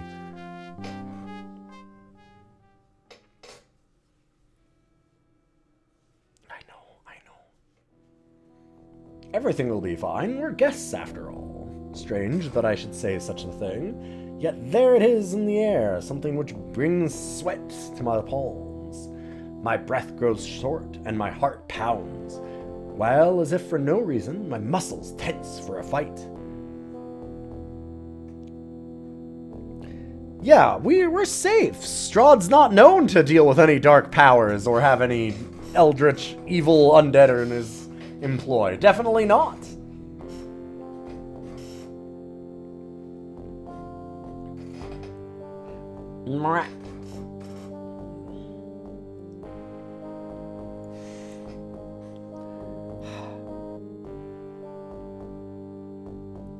He has just found the best way to be annoying.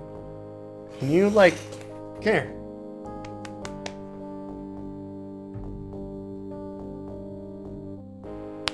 Come on.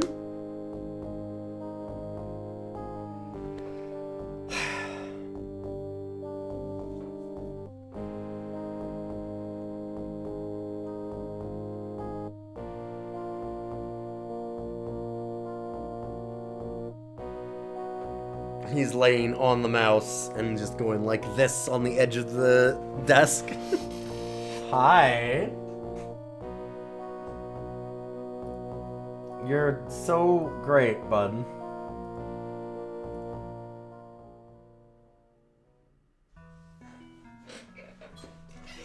Unto the visitors in my land, Count Strahd von Zarovich, Lord of Barovia, sends greetings. Gentle travelers, I pray you accede to my humble wish, and meet with me tonight in Castle Ravenloft. Your activities have brought many questions to my mind, as you in turn must possess certain curiosities about me. I feel a friendly interview to be in order. My carriage shall bear you to the castle in both comfort and safety. It is there, in pleasurable anticipation of our conference, that I await your arrival, Count Strahd von Zarovich. Hey, buddy. Can we, like, do anything that's not this?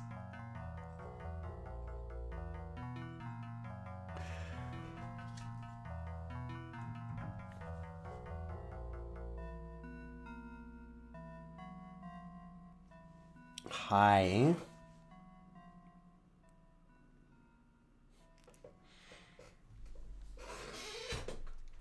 Don't be mad. Hey, come here.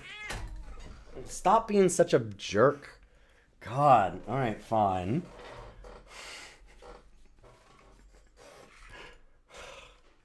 Cats. He's fun.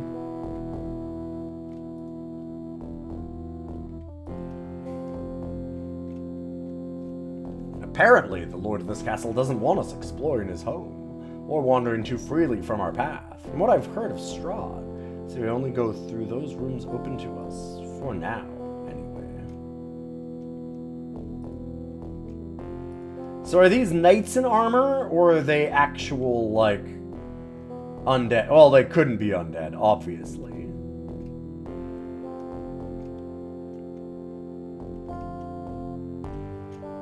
He doesn't deal with undead.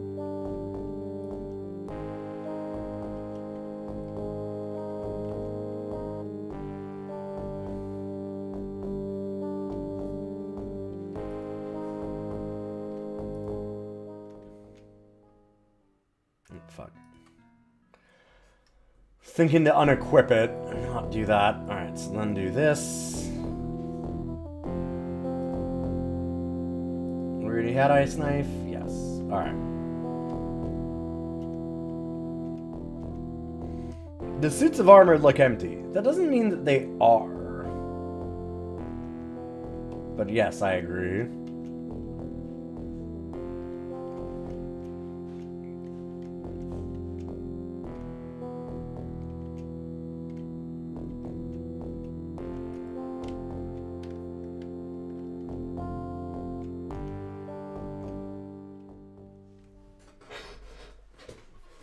The door is open upon a scene of warmth and invitation.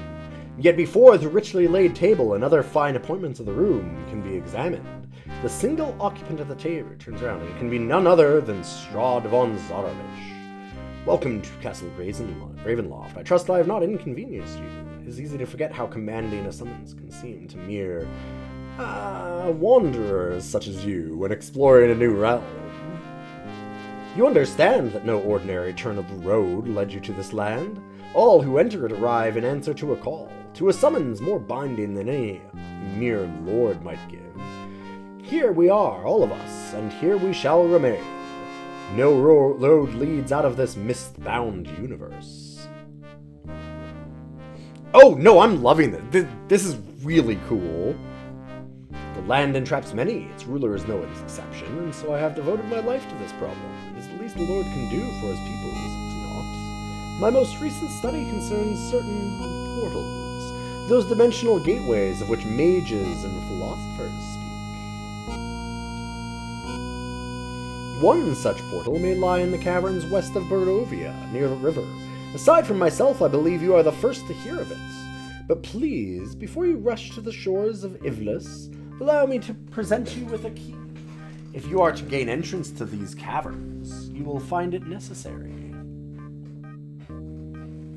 I have no time to try the key myself, for adventure is a luxury I can ill afford. However, as I see you are capable, and as I trust you would never betray your host, the key shall be yours for a time. Go as my agent and search out this gateway beneath the Ivlis.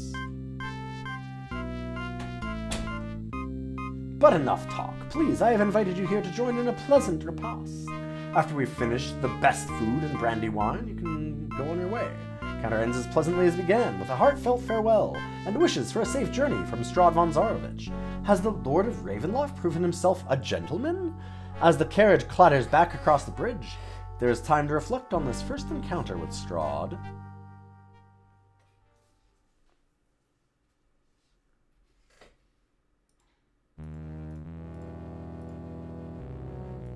Ivlis Seal of Entrance. You're still really enjoying this despite the clunky battle system. I mean, the battle system is clunky to an extent, but it's hardly, like, it doesn't feel backbreakingly so. It's just obnoxious. There's a lot of little obnoxious things, right? Like the equipping stuff. Oh, we didn't memorize spells yet, of course.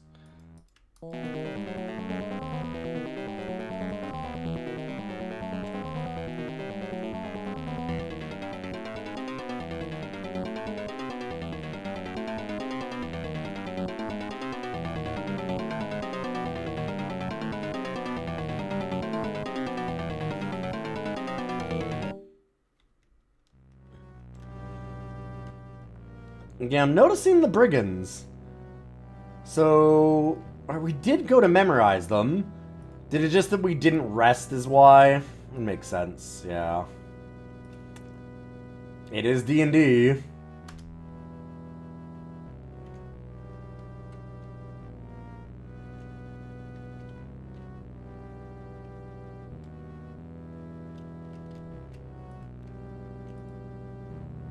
Entering a home uninvited is a skill at which I excel. As luck would have it, the purity of my elven face often calms those I come upon unaware. They must believe I am a goodly spirit, momentarily confused as I wander through their mortal world. God, that's a real stuck-up elf we've got. That's a real elf we've got, basically. Yeah, now I can do all the spells.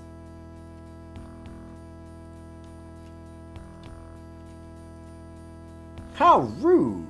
Doubly so, to leave without even a rude word in parting. Ah, what sullen ways that wandering woman showed. What? What? Where the fuck did she leave?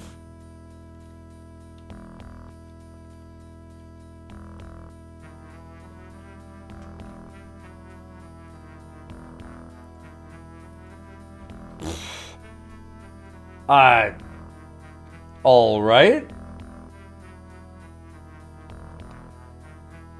We can recruit her again. Yeah, it says that we can find her in Ivlis, so I imagine we can recruit her again.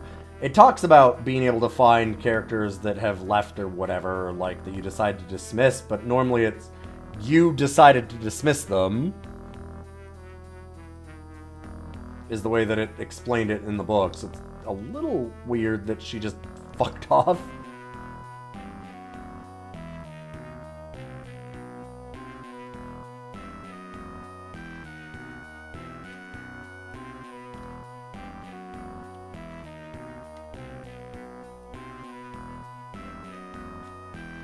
Huh. Weird. I was excited to actually have a backline and test that out finally.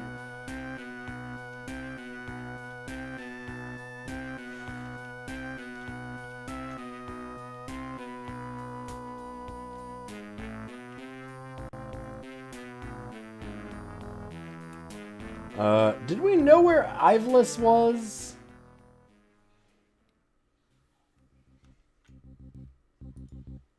Old church grounds.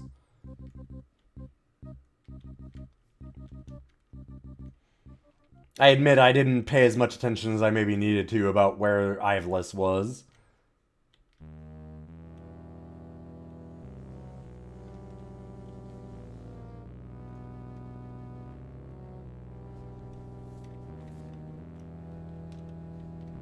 I think it said west. Okay.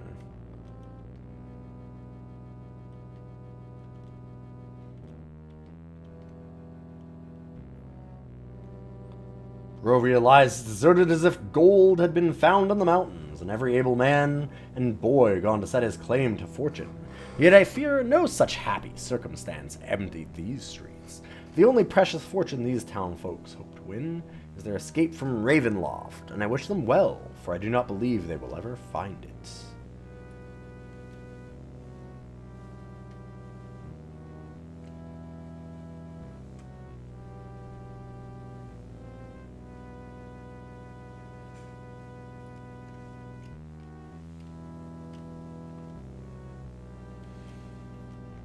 So yeah, that first part definitely almost feels tutorial.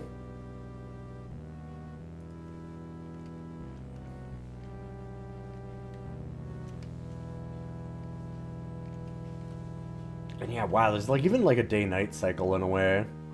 That's really cool. There's a lot of neat stuff going on in this game. Let me just look at the map again. Okay. So maybe up there. A circle for sure.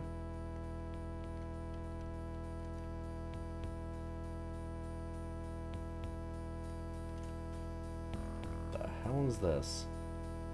Huh.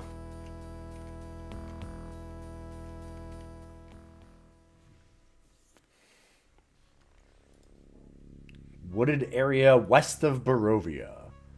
Well, let's go look around.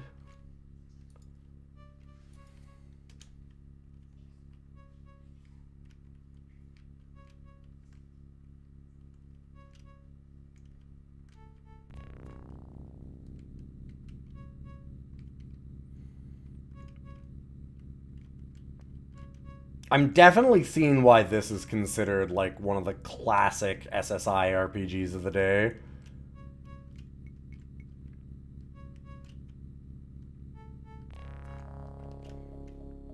There's a lot this game is doing right. It's definitely sucking me in.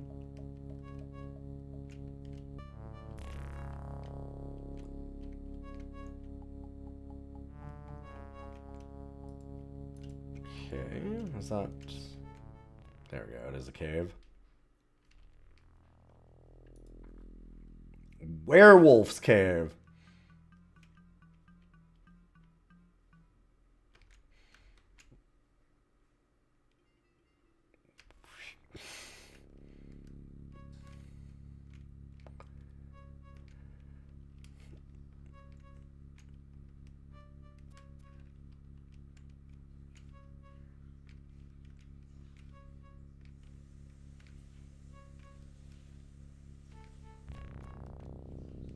Why, hello. Surely the day is not as glum as the expression in your eyes would have it. What my eyes may say is beyond my control, much as I would wish otherwise. Even so, I do not recall giving you permission to greet me eye to eye. Thus, unless you are graced with a magic powerful enough to breach the caverns beneath yon river, turn at once. Leave my sight. For safety's sake, I laugh at you. Yet I am here because I have not found the path which allows me within the caverns. Should I... Oh. Shit, I accidentally clicked. The question is, can you guide us to the portal? Okay, we're definitely on the right track.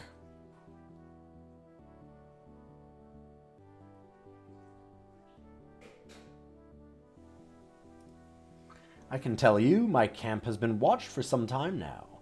The sense I get is of some authority, some prevailing interest, which is determined to observe my progress. I wouldn't be surprised if we encountered someone in the caverns, perhaps one of the Burgomeister's men. Nice. Ermgard, whether given grudgingly or not, your assistance is welcome. One thing appears true. That we shall not find our way through the portal in the caverns without you, alive and well, and at our sides. Yeah, some sort of authority, like a vampire, maybe.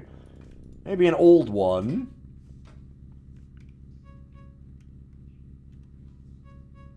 Ah, a cleric, okay.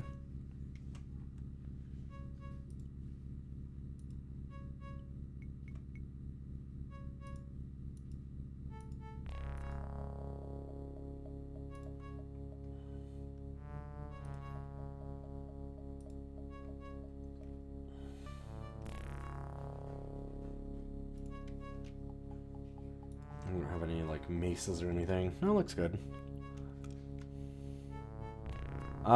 Actually, one thing I'd be interested about, how do we rearrange the party order again? Because we can do a front line and a back line. I actually don't remember that. Like I said, I did read over a lot of the manual, which is kind of required for these. In the view of the portrait, it's definitely a modern day medical face mask. Yeah, it's real weird.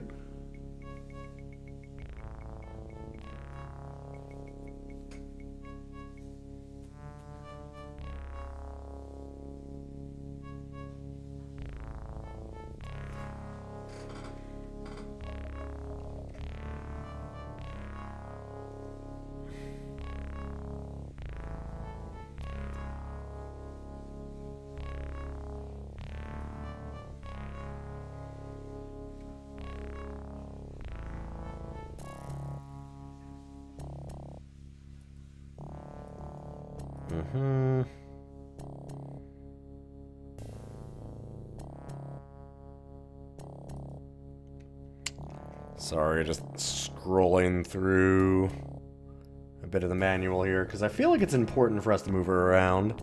That's okay, we can just leave it for now, I suppose. It's all... God, there's so much information in the manual. Let's take one last look here. How to play...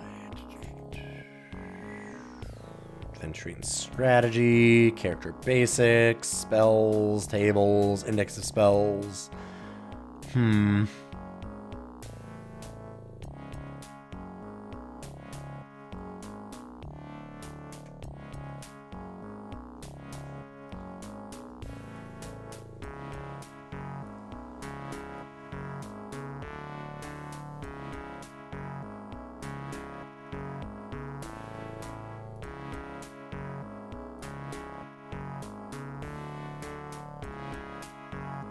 Step movement, free encounters. Add NPC to party. When the game begins, you start with those. Should you accept an NPC in your party when all the character slots in the adventure are filled? No. Empty character slots. From then on, the new characters handle in the same way as an original character. I don't know if we can change the way that they go. Huh.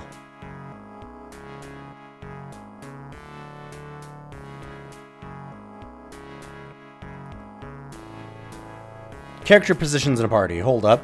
Characters on the left are considered in the front rank, and those on the right and the left in the rear rank. This front and rear ranking applies only to the interior locations. Characters outside are considered to form a less ordered group, and all react as if they have positions in the front rank. To change the rank position of the characters, left-click with the cursor over the character's name at the top of the screen. The character's slot becomes outlined in white. By clicking on a blank slot, the characters move to that slot. Kicking other characters' names cause them to switch positions. Okay.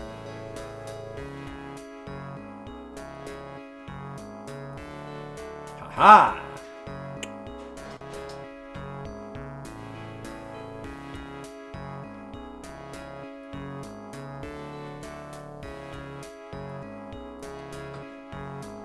Yeah, the backline can attack. Although, unless we're inside, it seems like that doesn't matter.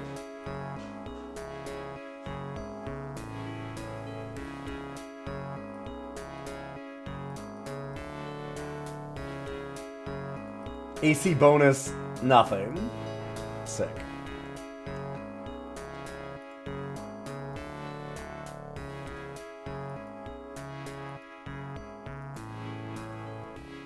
But it looks so stylish. Okay, now being indoors though, our ordering should matter.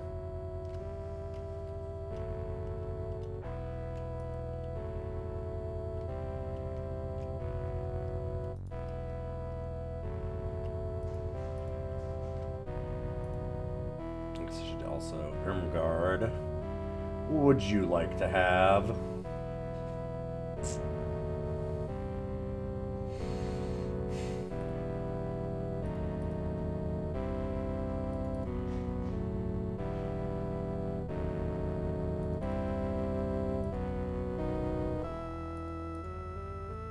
Sure.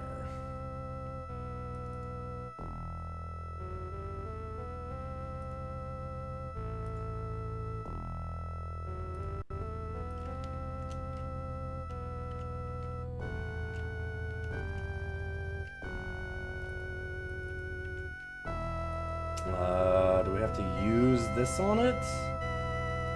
Seal of entrance.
Interesting. So why can't I do anything with that? Because that should be our way into Iveless. I think. That was the point, right? Huh.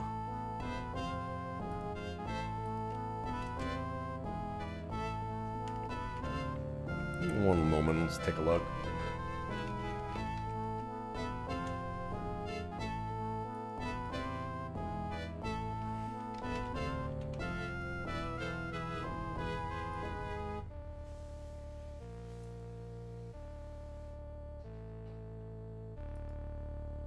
Was the key I got a physical item? Yep. Like I said, the Seal of Iveless. Right here. I've put it onto the character's hands and tried to use it, like...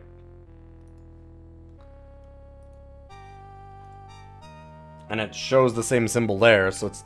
I'm pretty sure that's the right one.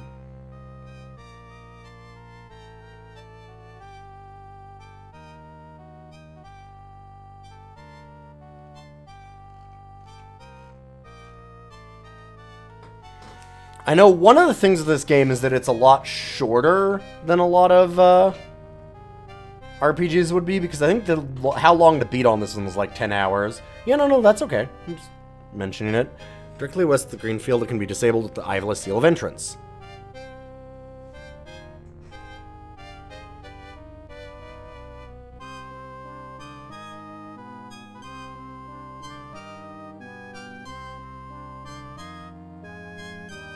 Reading a guide, it says, directly to the west is a green energy field that can be disabled with the Iveless Seal of Entrance. You mean this one? I did slap the portal with the seal.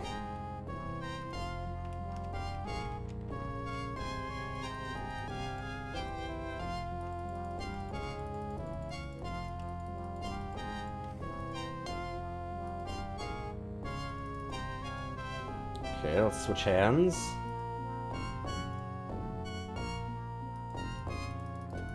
Nope.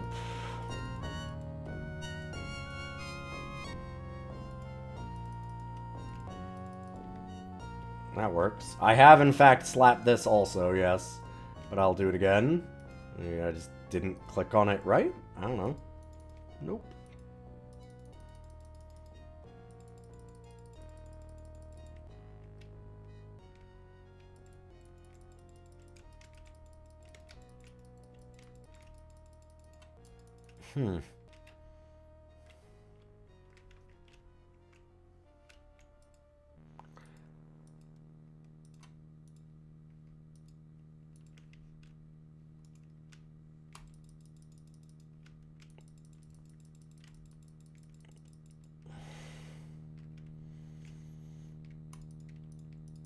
Hold it with the mouse cursor? Maybe.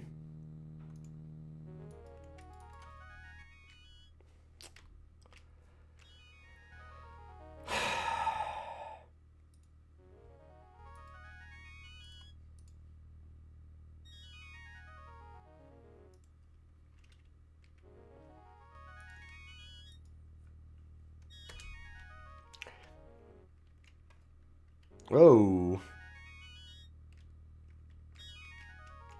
Whoa, what the? What the fuck?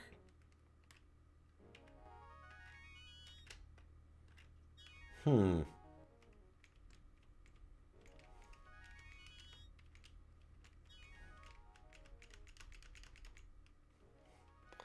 And it just keeps 180ing us. Can I talk to you? No. What the? What the what? What the what?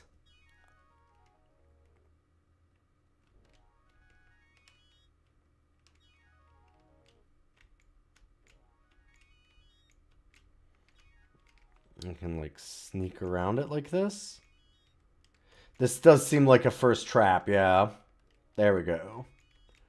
Huh.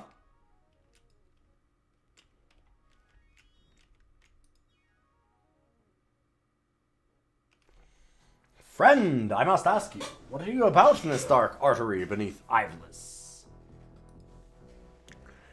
Because so few dare to venture here does not make us friends. I am neither your friend nor your enemy. But I may be willing to bargain. You see, I know you, or know of you. I share your goals. You can, as it were, trust me. As we wander these caverns together, you will come to know me as a man of constant resolution. One well suited to become your partner.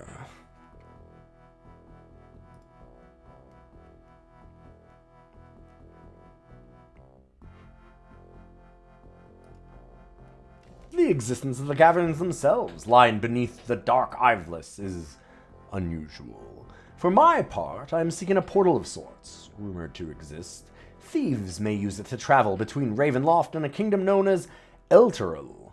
If true, their back-and-forth wanderings bring untaxed wealth into the land. As an agent of the Burgomaster, I must join your band to assure that they are not so engaged. Ah, I'm the tax man. Ugh, are we really gonna get the tax man into our party?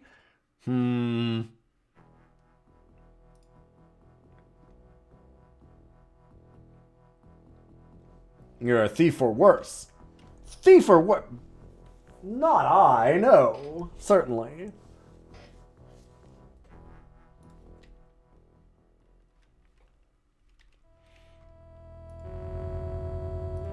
Vladislav, a fighter.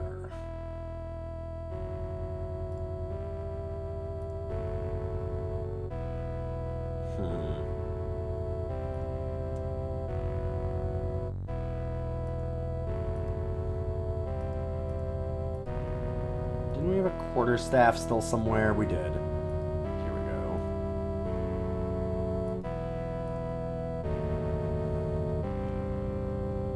Scott's a fightsman.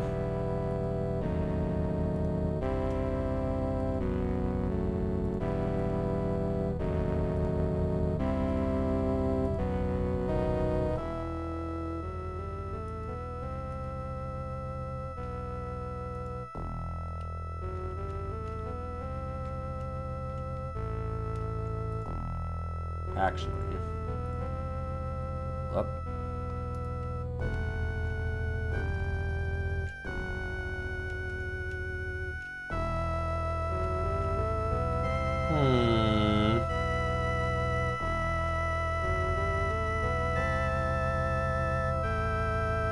Uh-oh. Okay. So they just walked through a wall. Did that just... Okay, it didn't teleport us. Oh, it's weird that one note goes only in the left ear.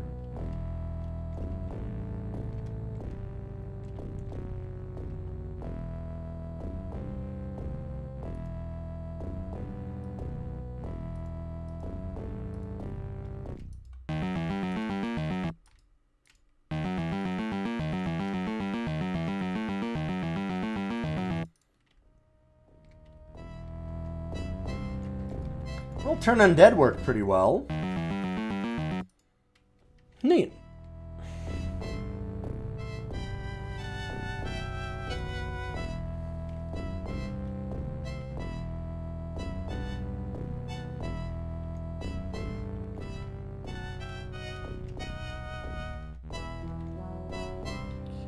attack there.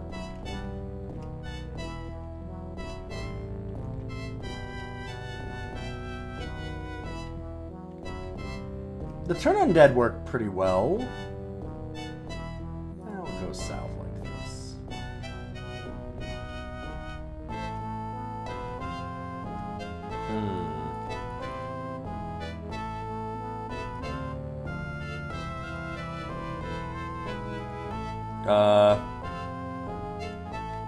Did I just drop that on the ground out? Okay. Scared me for a moment that that was actually, like, dropped permanently on the other side of the portal. See, now it's just dropping it on the ground. This is why I didn't think to click on it outside of that. What a weird system. Been a couple of the, like, choices for not even UI, but just, I don't know, insistence on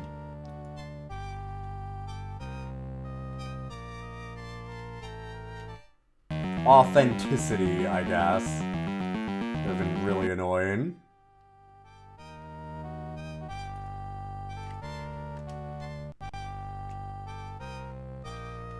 Dang, we're wrecking these skeletons. I like that the rope disabled the portal. Very low effort solution to a very, like, high level looking problem.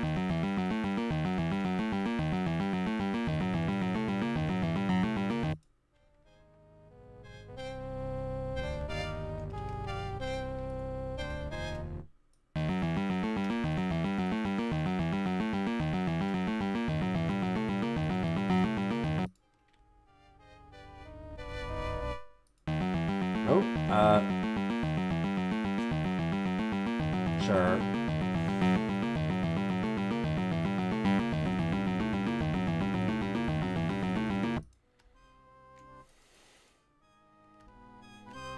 Yeah, these skeletons are a lot more reasonable in their pace for being able to actually deal with them and attack properly.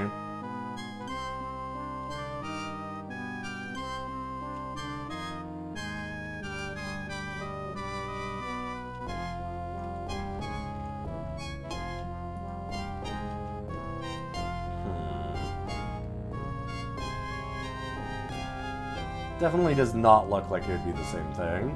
Yeah.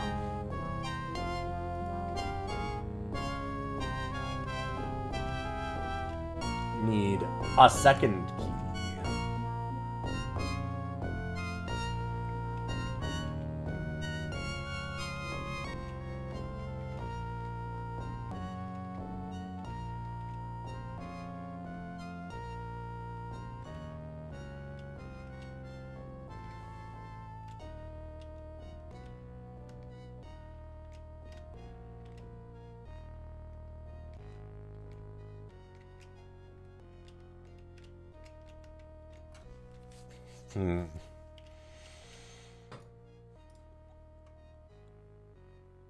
Let's go up there.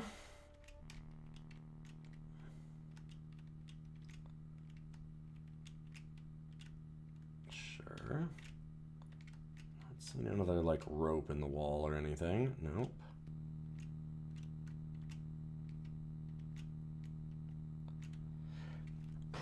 Yes, part of what would make the combat system a lot more tolerable, just a keybind for attack with the current weapon. Yep. Yeah.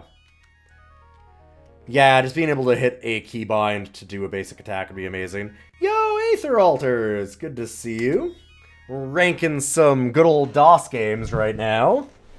For those that don't know, Aether Altars is our resident artist.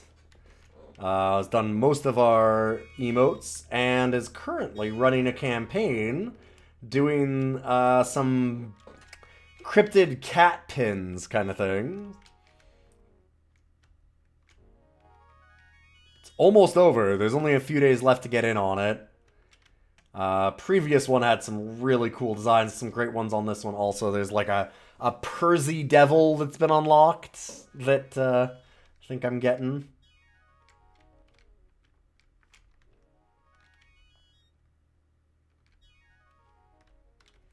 You should link it here, Aether.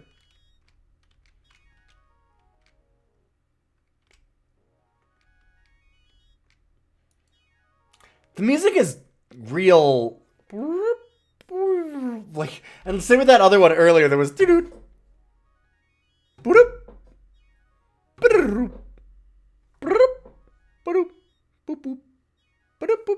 like, it's just some of the background music is wild.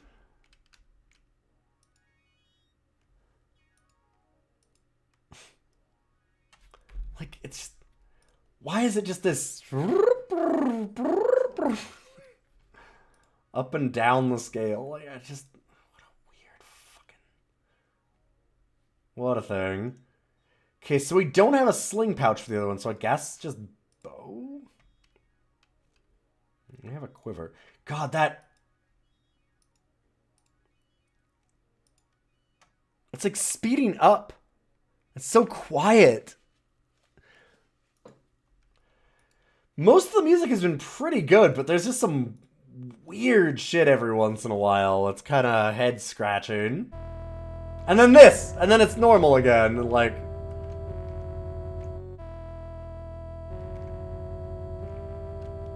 proper volume.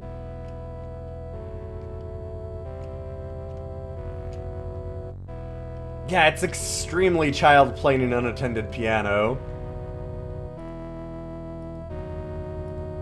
See, like, having to do that is so... Oof. And then, okay, pick back up the missile, put it back in the sack. Where did the arrow go? Did we lose the arrow? Because you're supposed to have to pick up all of your ammunition like that again. They did the same thing in the summoning. Hell of a decision.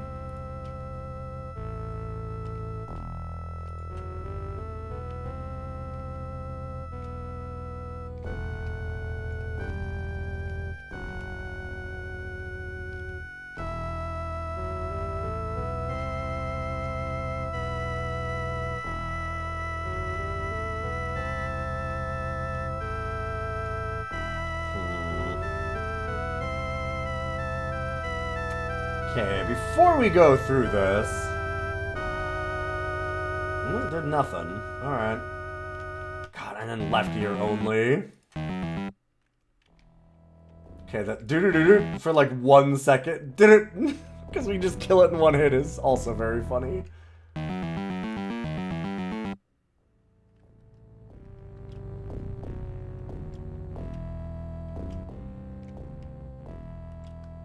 Uh-oh. Oh, that did teleport us.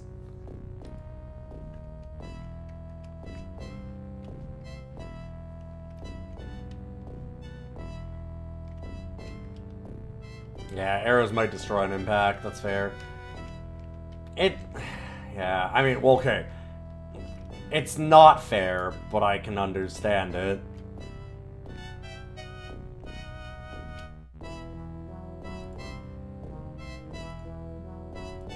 Yeah, there's nothing quite so...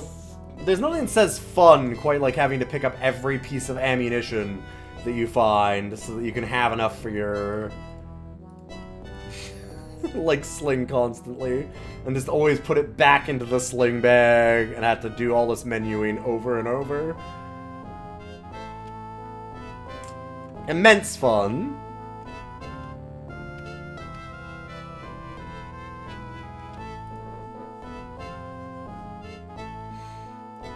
And I'm not trying to rag on that too much. I am going to say this game's pretty damn cool.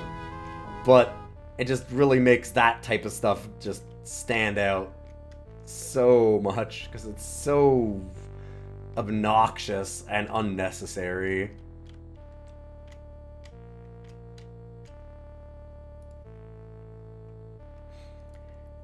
And it's one of those things where it's not like...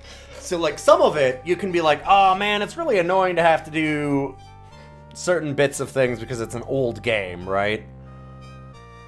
But that's one of those things where it's like, that's not even an old game problem. That's just they designed it this way and chose to put that in the game. in a way that a lot of other RPGs just wouldn't have. And instead this one's like, nah, let's make them do all the fiddly bits, which just seems like a real head-ass decision. Like a lot of D&D games, it would be greatly improved by being further away from actual D&D.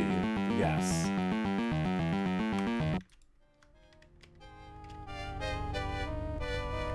A very strict adherence to D&D is a detriment.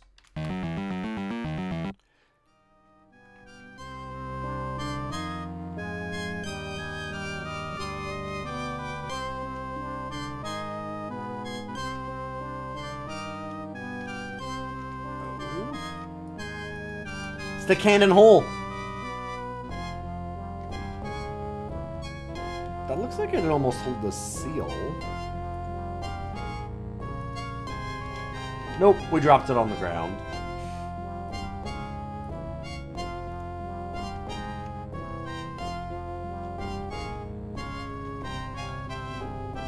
We saw an arrow on the ground. Oh? Oh, yeah, you're right. Oh, God. Having to retrieve all these little things. Oh, no. Not in there. How do I get to the quiver now?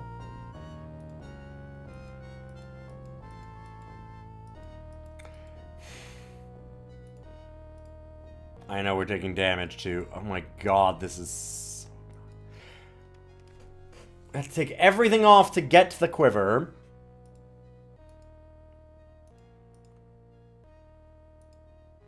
Then put it back on.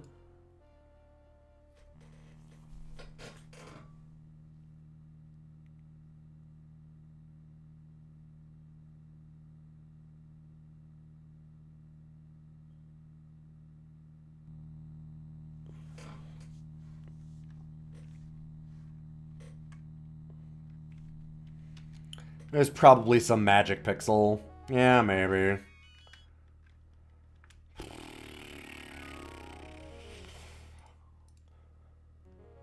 Oh no, I found another arrow. And the worst thing is I need them all.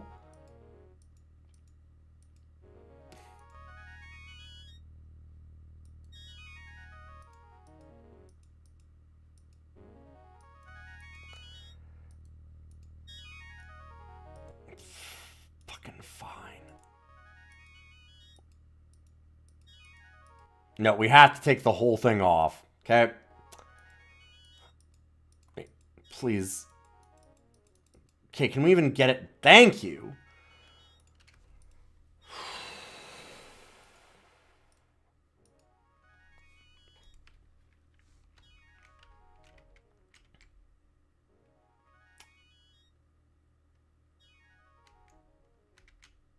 I see.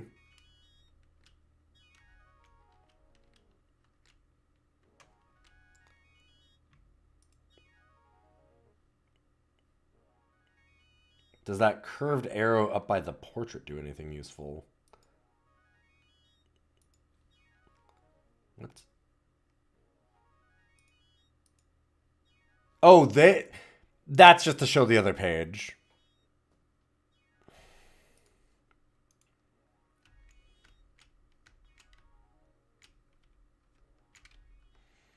Well, we found out what the holes in the wall are.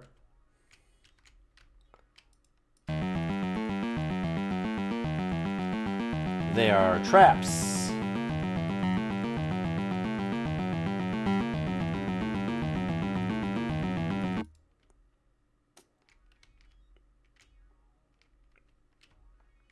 The UI and combat decisions are just oof. I mean, to an extent, it's... I don't want to totally write off the UI, because there are a lot of things about this UI that are great for the time. The map is fan-fucking-tastic. Like, really damn good. One of the best, if not just the best maps that I've ever seen. Like, that map is real damn good. Really, really damn good. Especially for this time. Oh my god. That map is just fantastic. I like some of the paper, like this paper doll stuff is fine. This is okay. Like, putting stuff onto your character is okay. It's the insistence in, like, okay, put that into hand, then use it. Or, like, taking things, some of the things being taken off. Like the quiver. I managed to click it! There's a magic pixel there. There we go. I found it.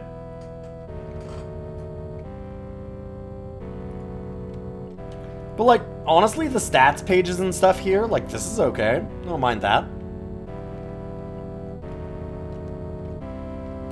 Yeah, like, it even has the idea to put, like, you can even print out your map. Like, there's a lot of really cool things about that. I like this context-sensitive menu. I like this. This is good. Like, there's a bunch of things that are actually great about the UI. Just the bits, please. Not even just, like... Thanks, Rox. Not just, like, okay or decent for the time, but, in fact, like, really awesome. Really nice quality of life stuff. And then there's, like, move this to your hands.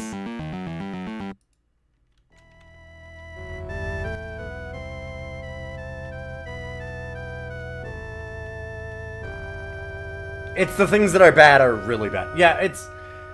I think that what it is like with a lot of games, when you end up talking about this kind of design choices a bunch, for these little things that are really annoying, the reason why you end up talking about them so much... Can I please... Oh, I do still have an arrow in it. The reason you end up spending so much time talking about it is because so much of the rest of the game is so good that it feels really annoying when the little things are off, right? You're like, man, this game, the art's good, the music's pretty good, like, the dialogue is pretty great for D&D stuff, like, it's very funny and cheesy to that extent, like, it's exactly that style of thing that you want. Yeah, we had to unequip it, I guess. That sucks. And we can put it in there. There's so much that's great about this, that the things that suck really stand out. Yeah, our thief is not slinging at all, so I don't know what's going on there. So I guess we'll just do this.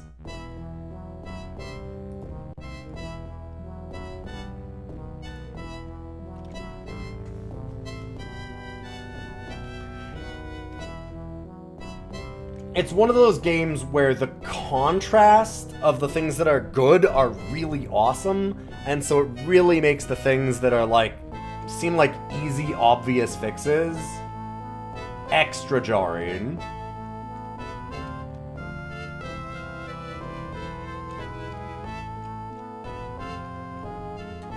And so it ends up being a thing where it's like a victim of its own success.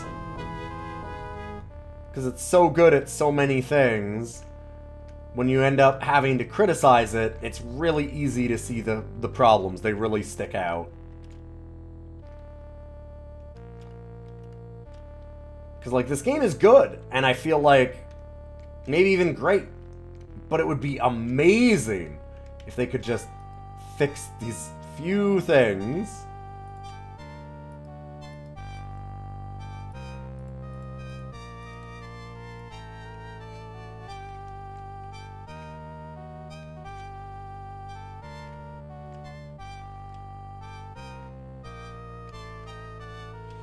Yeah, if it was obviously shit, we'd have turned it off a long time ago, for sure. Okay,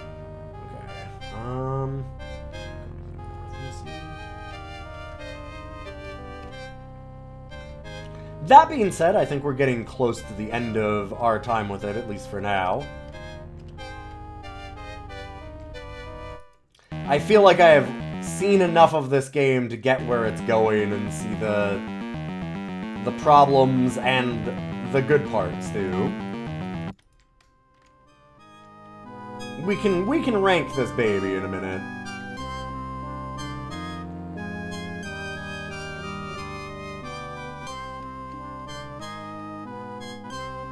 Don't have a mage anymore. And a Wizard lock. Knock and lock. Knock, lock, and 2 smoking wizards. Except we don't have any wizards. We have all clerics. Probably a good idea considering, you know, Ravenloft, but... We can rank it, but it wouldn't hate coming back to it. That also, yes. Yeah. I didn't say that I was finished with it forever. I kind of want to see the end of the story for this game, for sure. It's also not super long. Like, we're probably a third of the way, or like a quarter of the way through it or something. Like, it's like 12 hours to finish. Which is maybe a little bit of a detriment to it. Although it means that there's a lot of polish on what is in here.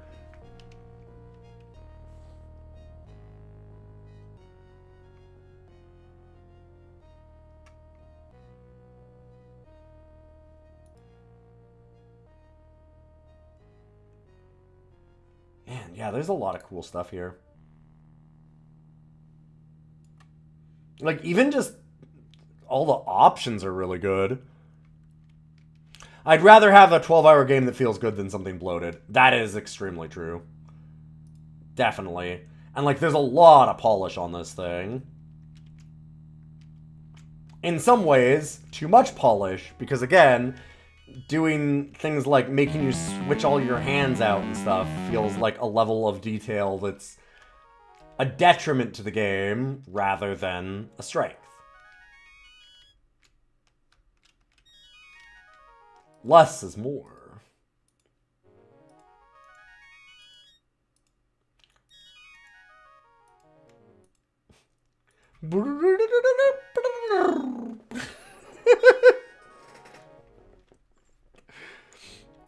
This music is...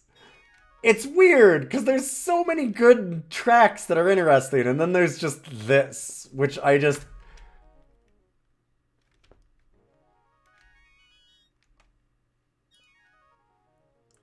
What? Who made this decision? Why did this get put in?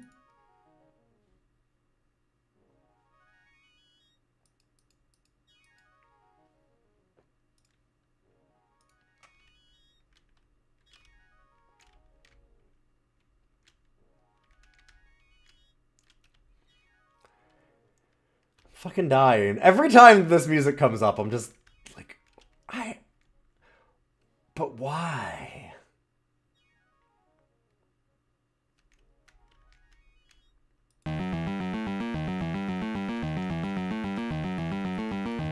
I like how the turn undead does make them run and stuff. Like, it's a neat little... I know that's what turn undead does, but... They definitely did a good job of realizing D&D. Even if, in some ways, again, that's not exactly what you'd want. When you think about, like, their goal being, we're gonna faithfully recreate D&D, they sure nailed a lot of that. Whether they should is another question.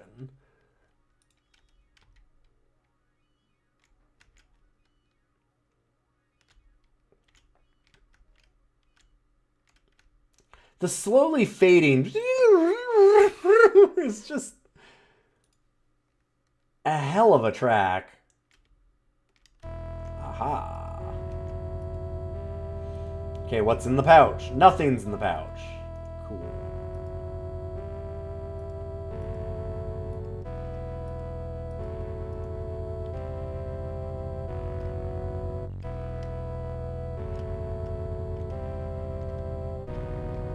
Also, we did get a level on one character.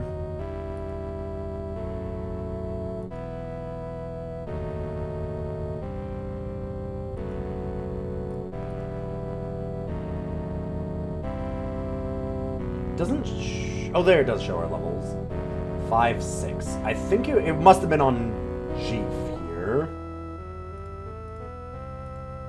So if we got an extra level of... We got an extra level of Thief, so probably nothing that actually matters for, like, changing spells or anything.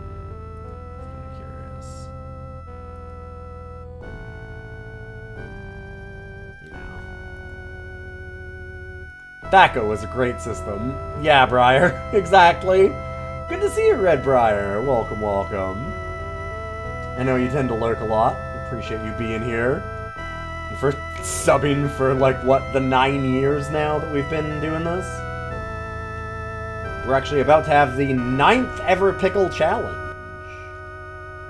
It might technically be the 10th, but it's the 9th that I actually have, like, stats for.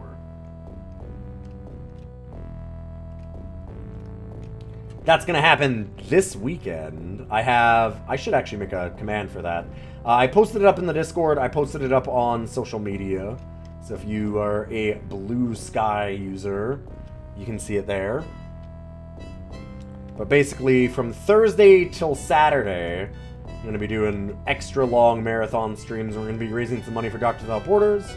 Should be a rad time. So I'm hoping to see some of you there.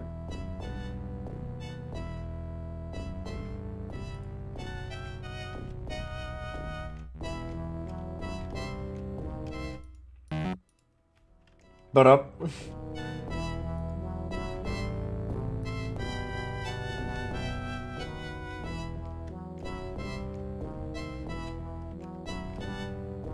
I do want to say again, this map system rules. This map system is so good. I found it really easy to orient myself inside of these dungeons. And that's not a thing. Like, that sounds like, well, yeah, I mean, that's pretty basic for a game, like, knowing your way around. It is not always basic in these old dungeon crawlers. Holy shit. There are, I mean, it's not easy in Might and Magic 9, which is a game that came out almost 10 years after this. That one has some reasons for it, but, like, there was certainly no guarantee that you were going to immediately be able to use the map to figure out where you're going.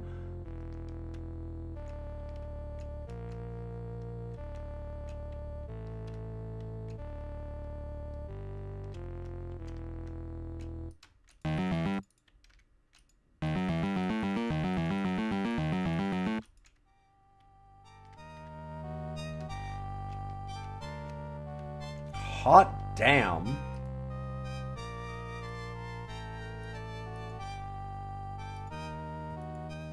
Well, it doesn't confer any bonuses, but it's cool.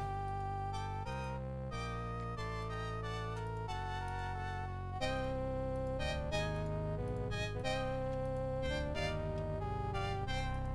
bunch of chainmails and plate mail and all kinds of stuff. We can do plate mail.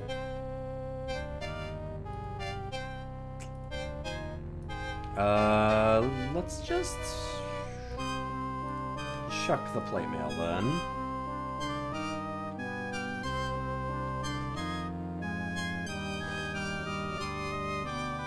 There really was less than a decade between this and Morrowind, wasn't there? Yep.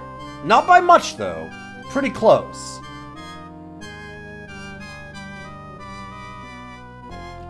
Like, this is 94, Morrowind was 2002?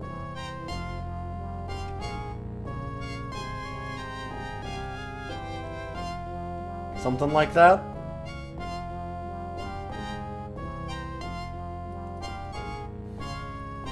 Yeah, 2002.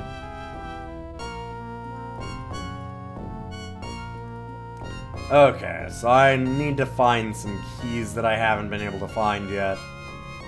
Might be in, like, some of these objects. I don't know.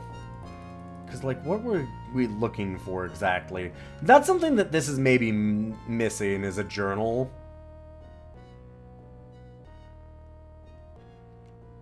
That being said, it's a lot shorter RPG. There's not, like, a lot of side quests or anything. So, like, a little bit less than usual is a problem, but it'd be nice to have it. Most recent D&D game, Game of the Year. This was considered a classic. This would have gotten, like, Game of the Year awards back then. And I can understand why. This is a great game. Like, this would have gotten some RPG of the Year awards, I'm sure.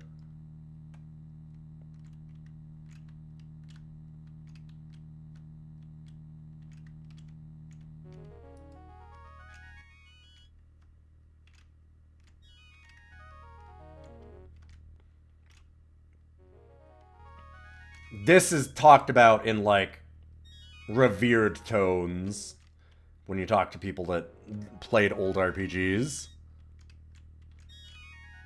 So, like, you saying, like, oh, most recent D&D game of the year. I mean, there was a lot of D&D games that got game of the years back in the day. Like, Baldur's Gate 2 was exceptionally lauded for a really long time, too. It's not like Baldur's Gate 3. Like, not to take anything away from it. That game sounds fantastic, and everything that I've heard about it is really cool. But it's not like it's the first or last RPG or D&D game that has gotten those kinds of accolades. And this one is one of the ones, like, I had heard a lot about Ravenloft Strahd's Possession long before playing it today. We just got warped.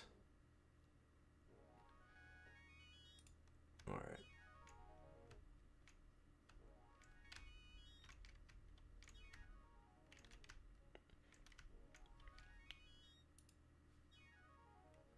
It's neat to see how far games have come. Oh, yeah, certainly. I'm not trying to say it, again, not trying to take anything away from that, but just wanted to make sure that, like, being like, wow, the most recent game got Game of the Year. I'm like, well, yeah, I mean, games back here, like, it's not like there weren't other RPGs that were wildly ahead of this at the time. This was an incredible release at its time.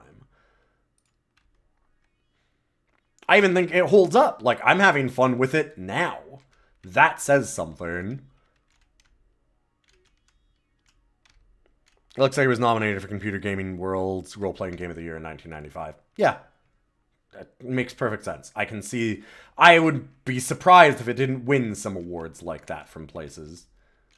Betrayal at Krondor was similar in years. I think Betrayal at Krondor was like 92, wasn't it? Might have been a little earlier.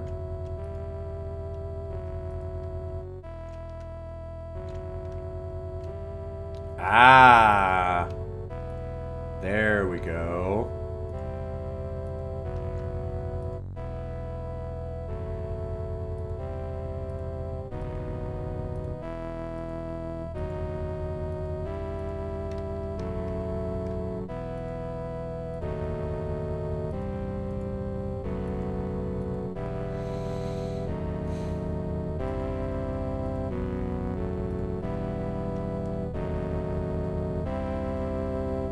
A review in Computer Game Review apparently described its interface as an exercise in despair and frustration. Yup.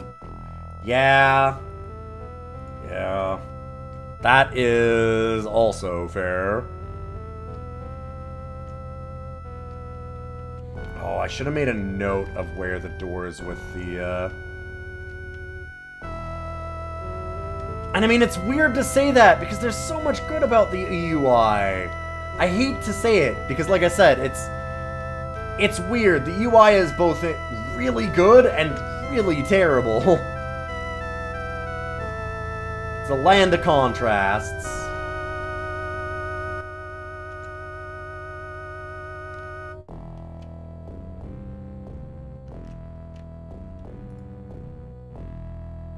Wasn't it up here that the portal was? I wish the portals had been shown on here. Where were the locked doors? Nope, not memorize. It might have just been in here. It might have been up here. Look at these. I just want to see if the Cleric Holy symbol opens some of these doors, and then I think we're about ready to put this one to bed for now. The UI is good, how you interact that can suck. Yeah.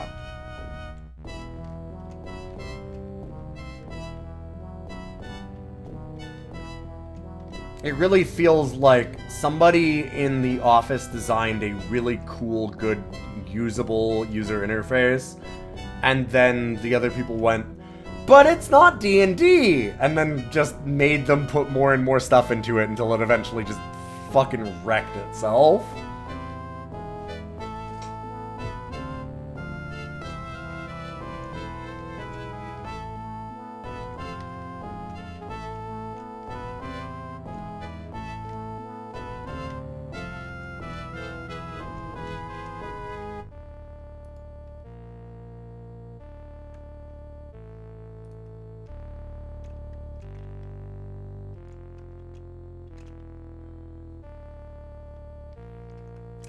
really should have written down what those doors were. Ugh. I was hoping they would just be on the map, but they're not. That's the room with the sword.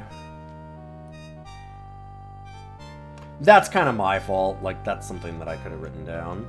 It's the nice thing about this system. This one doesn't have a keyhole, though, does it? Because there was, like, the green symbols on the wall, and that looked like it could probably have that cleric holy symbol.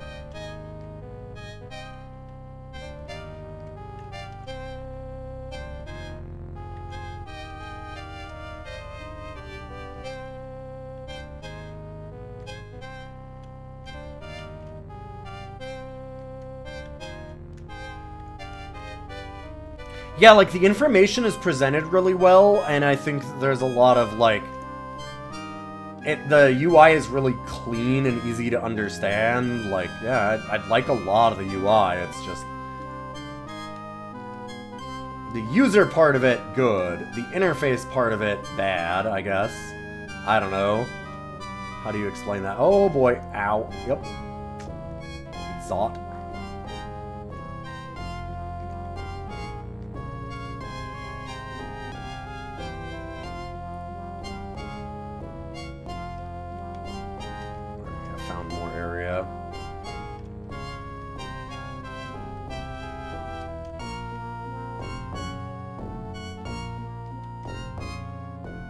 Alright, well, we kind of understand. We're just, like, going here mapping out this whole underground.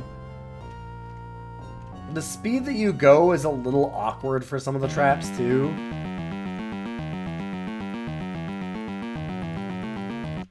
Yeah, this game is cool. This game is really cool.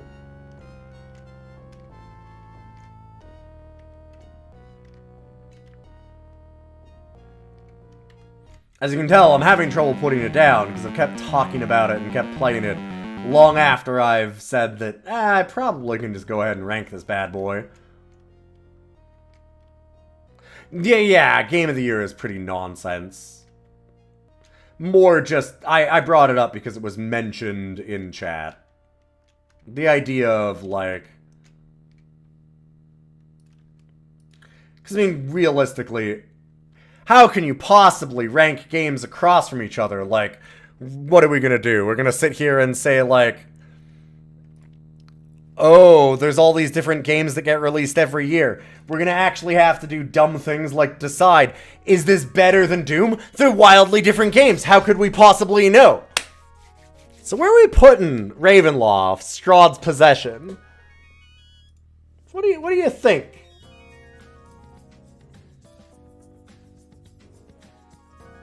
I mean, it's not what you think. It's what I think, because I'm the professional who gets to rank it. Like, is this better or worse than Epic Pinball? What a dumb question to ask. Let's ask it. How can you possibly say that it's better or worse than Epic Pinball? They're wildly different games.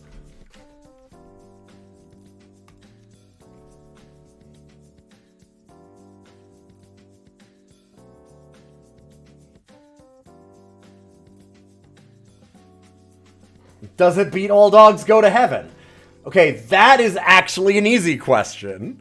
That's not a big question. That's a small question. Yes, it does. It does on virtue of just not having the crunched audio from the beginning.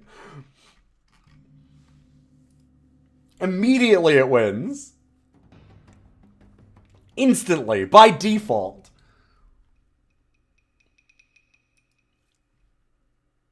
It is definitely better than The Summoning. Just to go, I don't always want to go to a similar game, but like, it's an SSI game. They're both SSI games. I liked this a lot more than The Summoning.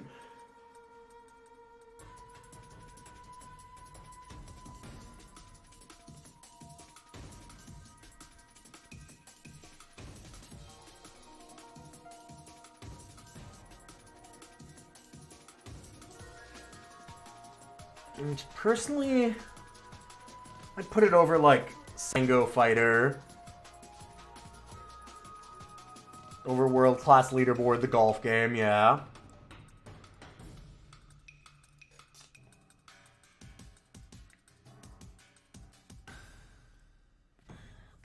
its problems, but all of these games do.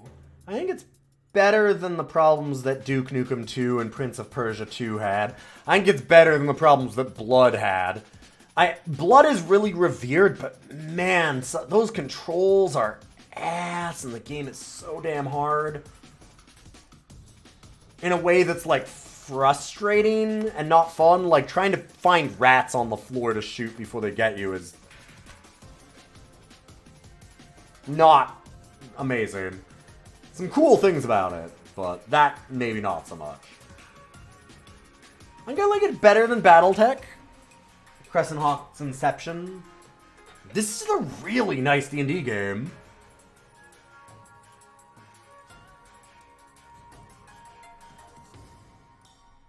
It's definitely going up there.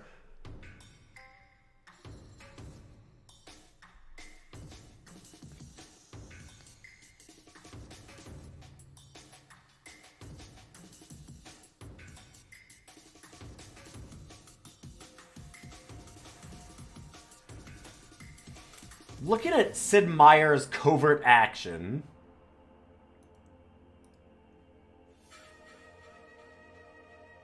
which is a really neat game, but also a bit disjointed, which is kind of the common criticism of that game, even by Sid Meier himself. We're in some tough questions now.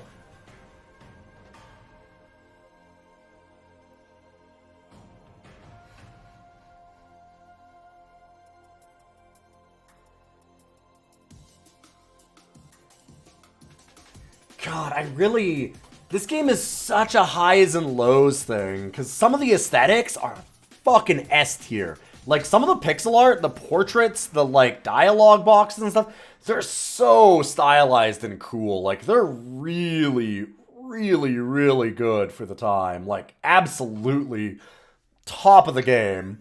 At the same time, then you have, like, some of the music's great. And then some of the music is...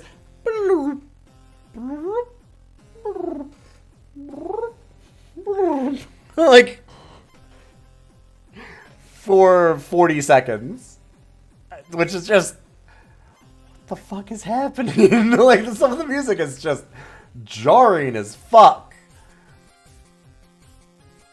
And obviously, again, just the interface stuff is so bad. So bad.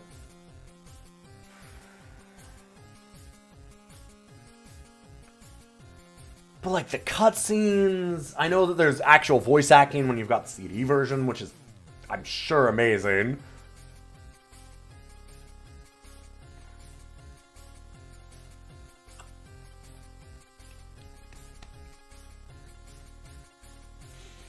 I'm not sure I can even go above Indiana Jones: The Fate of Atlantis, the more that I think about it. I think Syndicate has very similar UI problems, but maybe worse. Is the thing.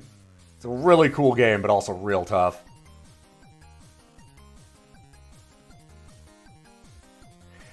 You mostly remember this game for the character art and the somewhat superficial resemblance to how Might and Magic 7 to 8 played. It being real-time, like, smooth scrolling is wild. Honestly, like, no other games play like that.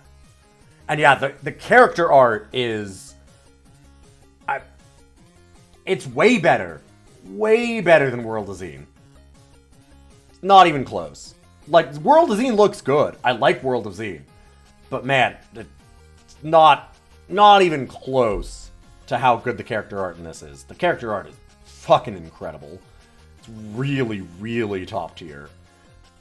But...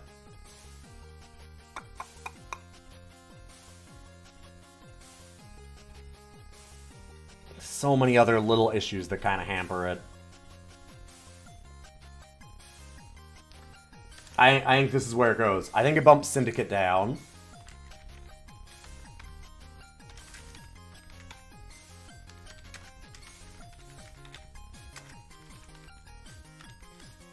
What a damn cool game. What a cool game. Thank you for recommending that. Not gonna lie, visually very polished. Thought it was newer than it is. Yeah, absolutely. It definitely feels like a game that could have been, like, 96, 97. Like, maybe not quite that late. It would have been a little bit aged by that point, but, like, surprisingly advanced for its time. Definitely. I almost want to go higher with it, but again, if there was just anything, even like the real-time combat isn't even what's dragging it down. What's really dragging it down is that, like, that interfacing, moving things in and out of inventory over and over and over again.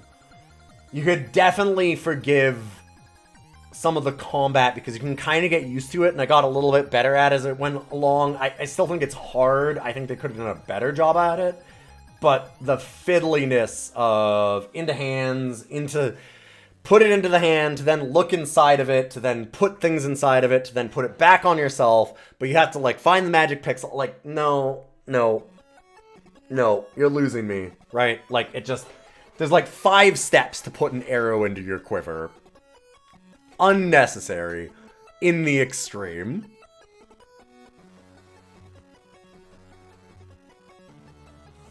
So much of it is just that ranged combat sucks. Yeah, that's a lot of it. But I mean, even just like picking up a chest and then having to be like, okay, I want into this chest. Okay, I have to put it into my character's hand and then go to it and then take it back out of the hand and then put the weapons back in, like...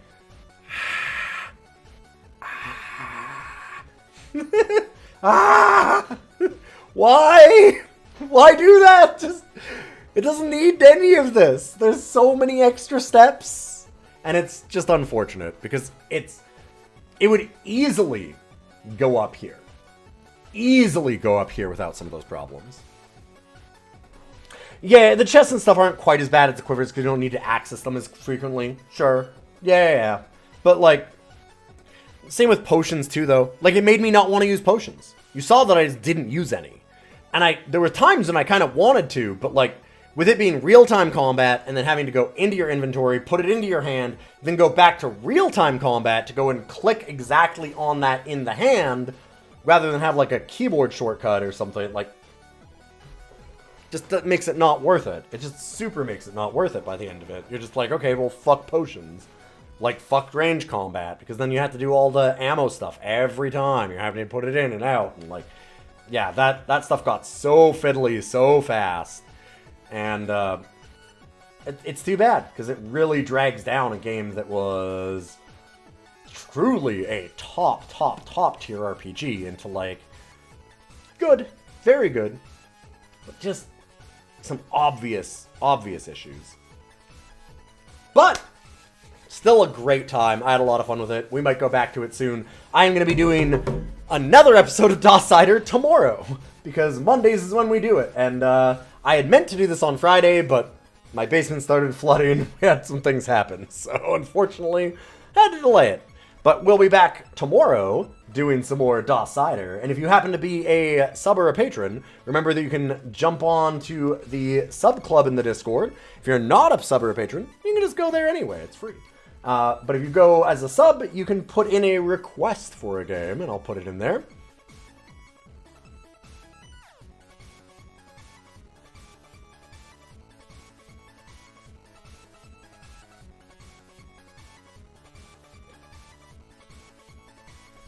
In any case, so I'm just moving along. It's apparently pretty late. We have some cool ones coming up. I know that so far that's been requested this month. I still need to go back and do The Manhole, which is from Comet, a March request that I was not able to get to quite yet.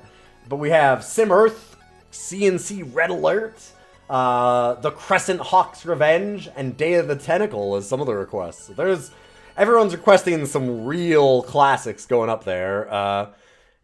But I am going to host you on over to somebody else and head out. Thanks for being here, and I will see you tomorrow.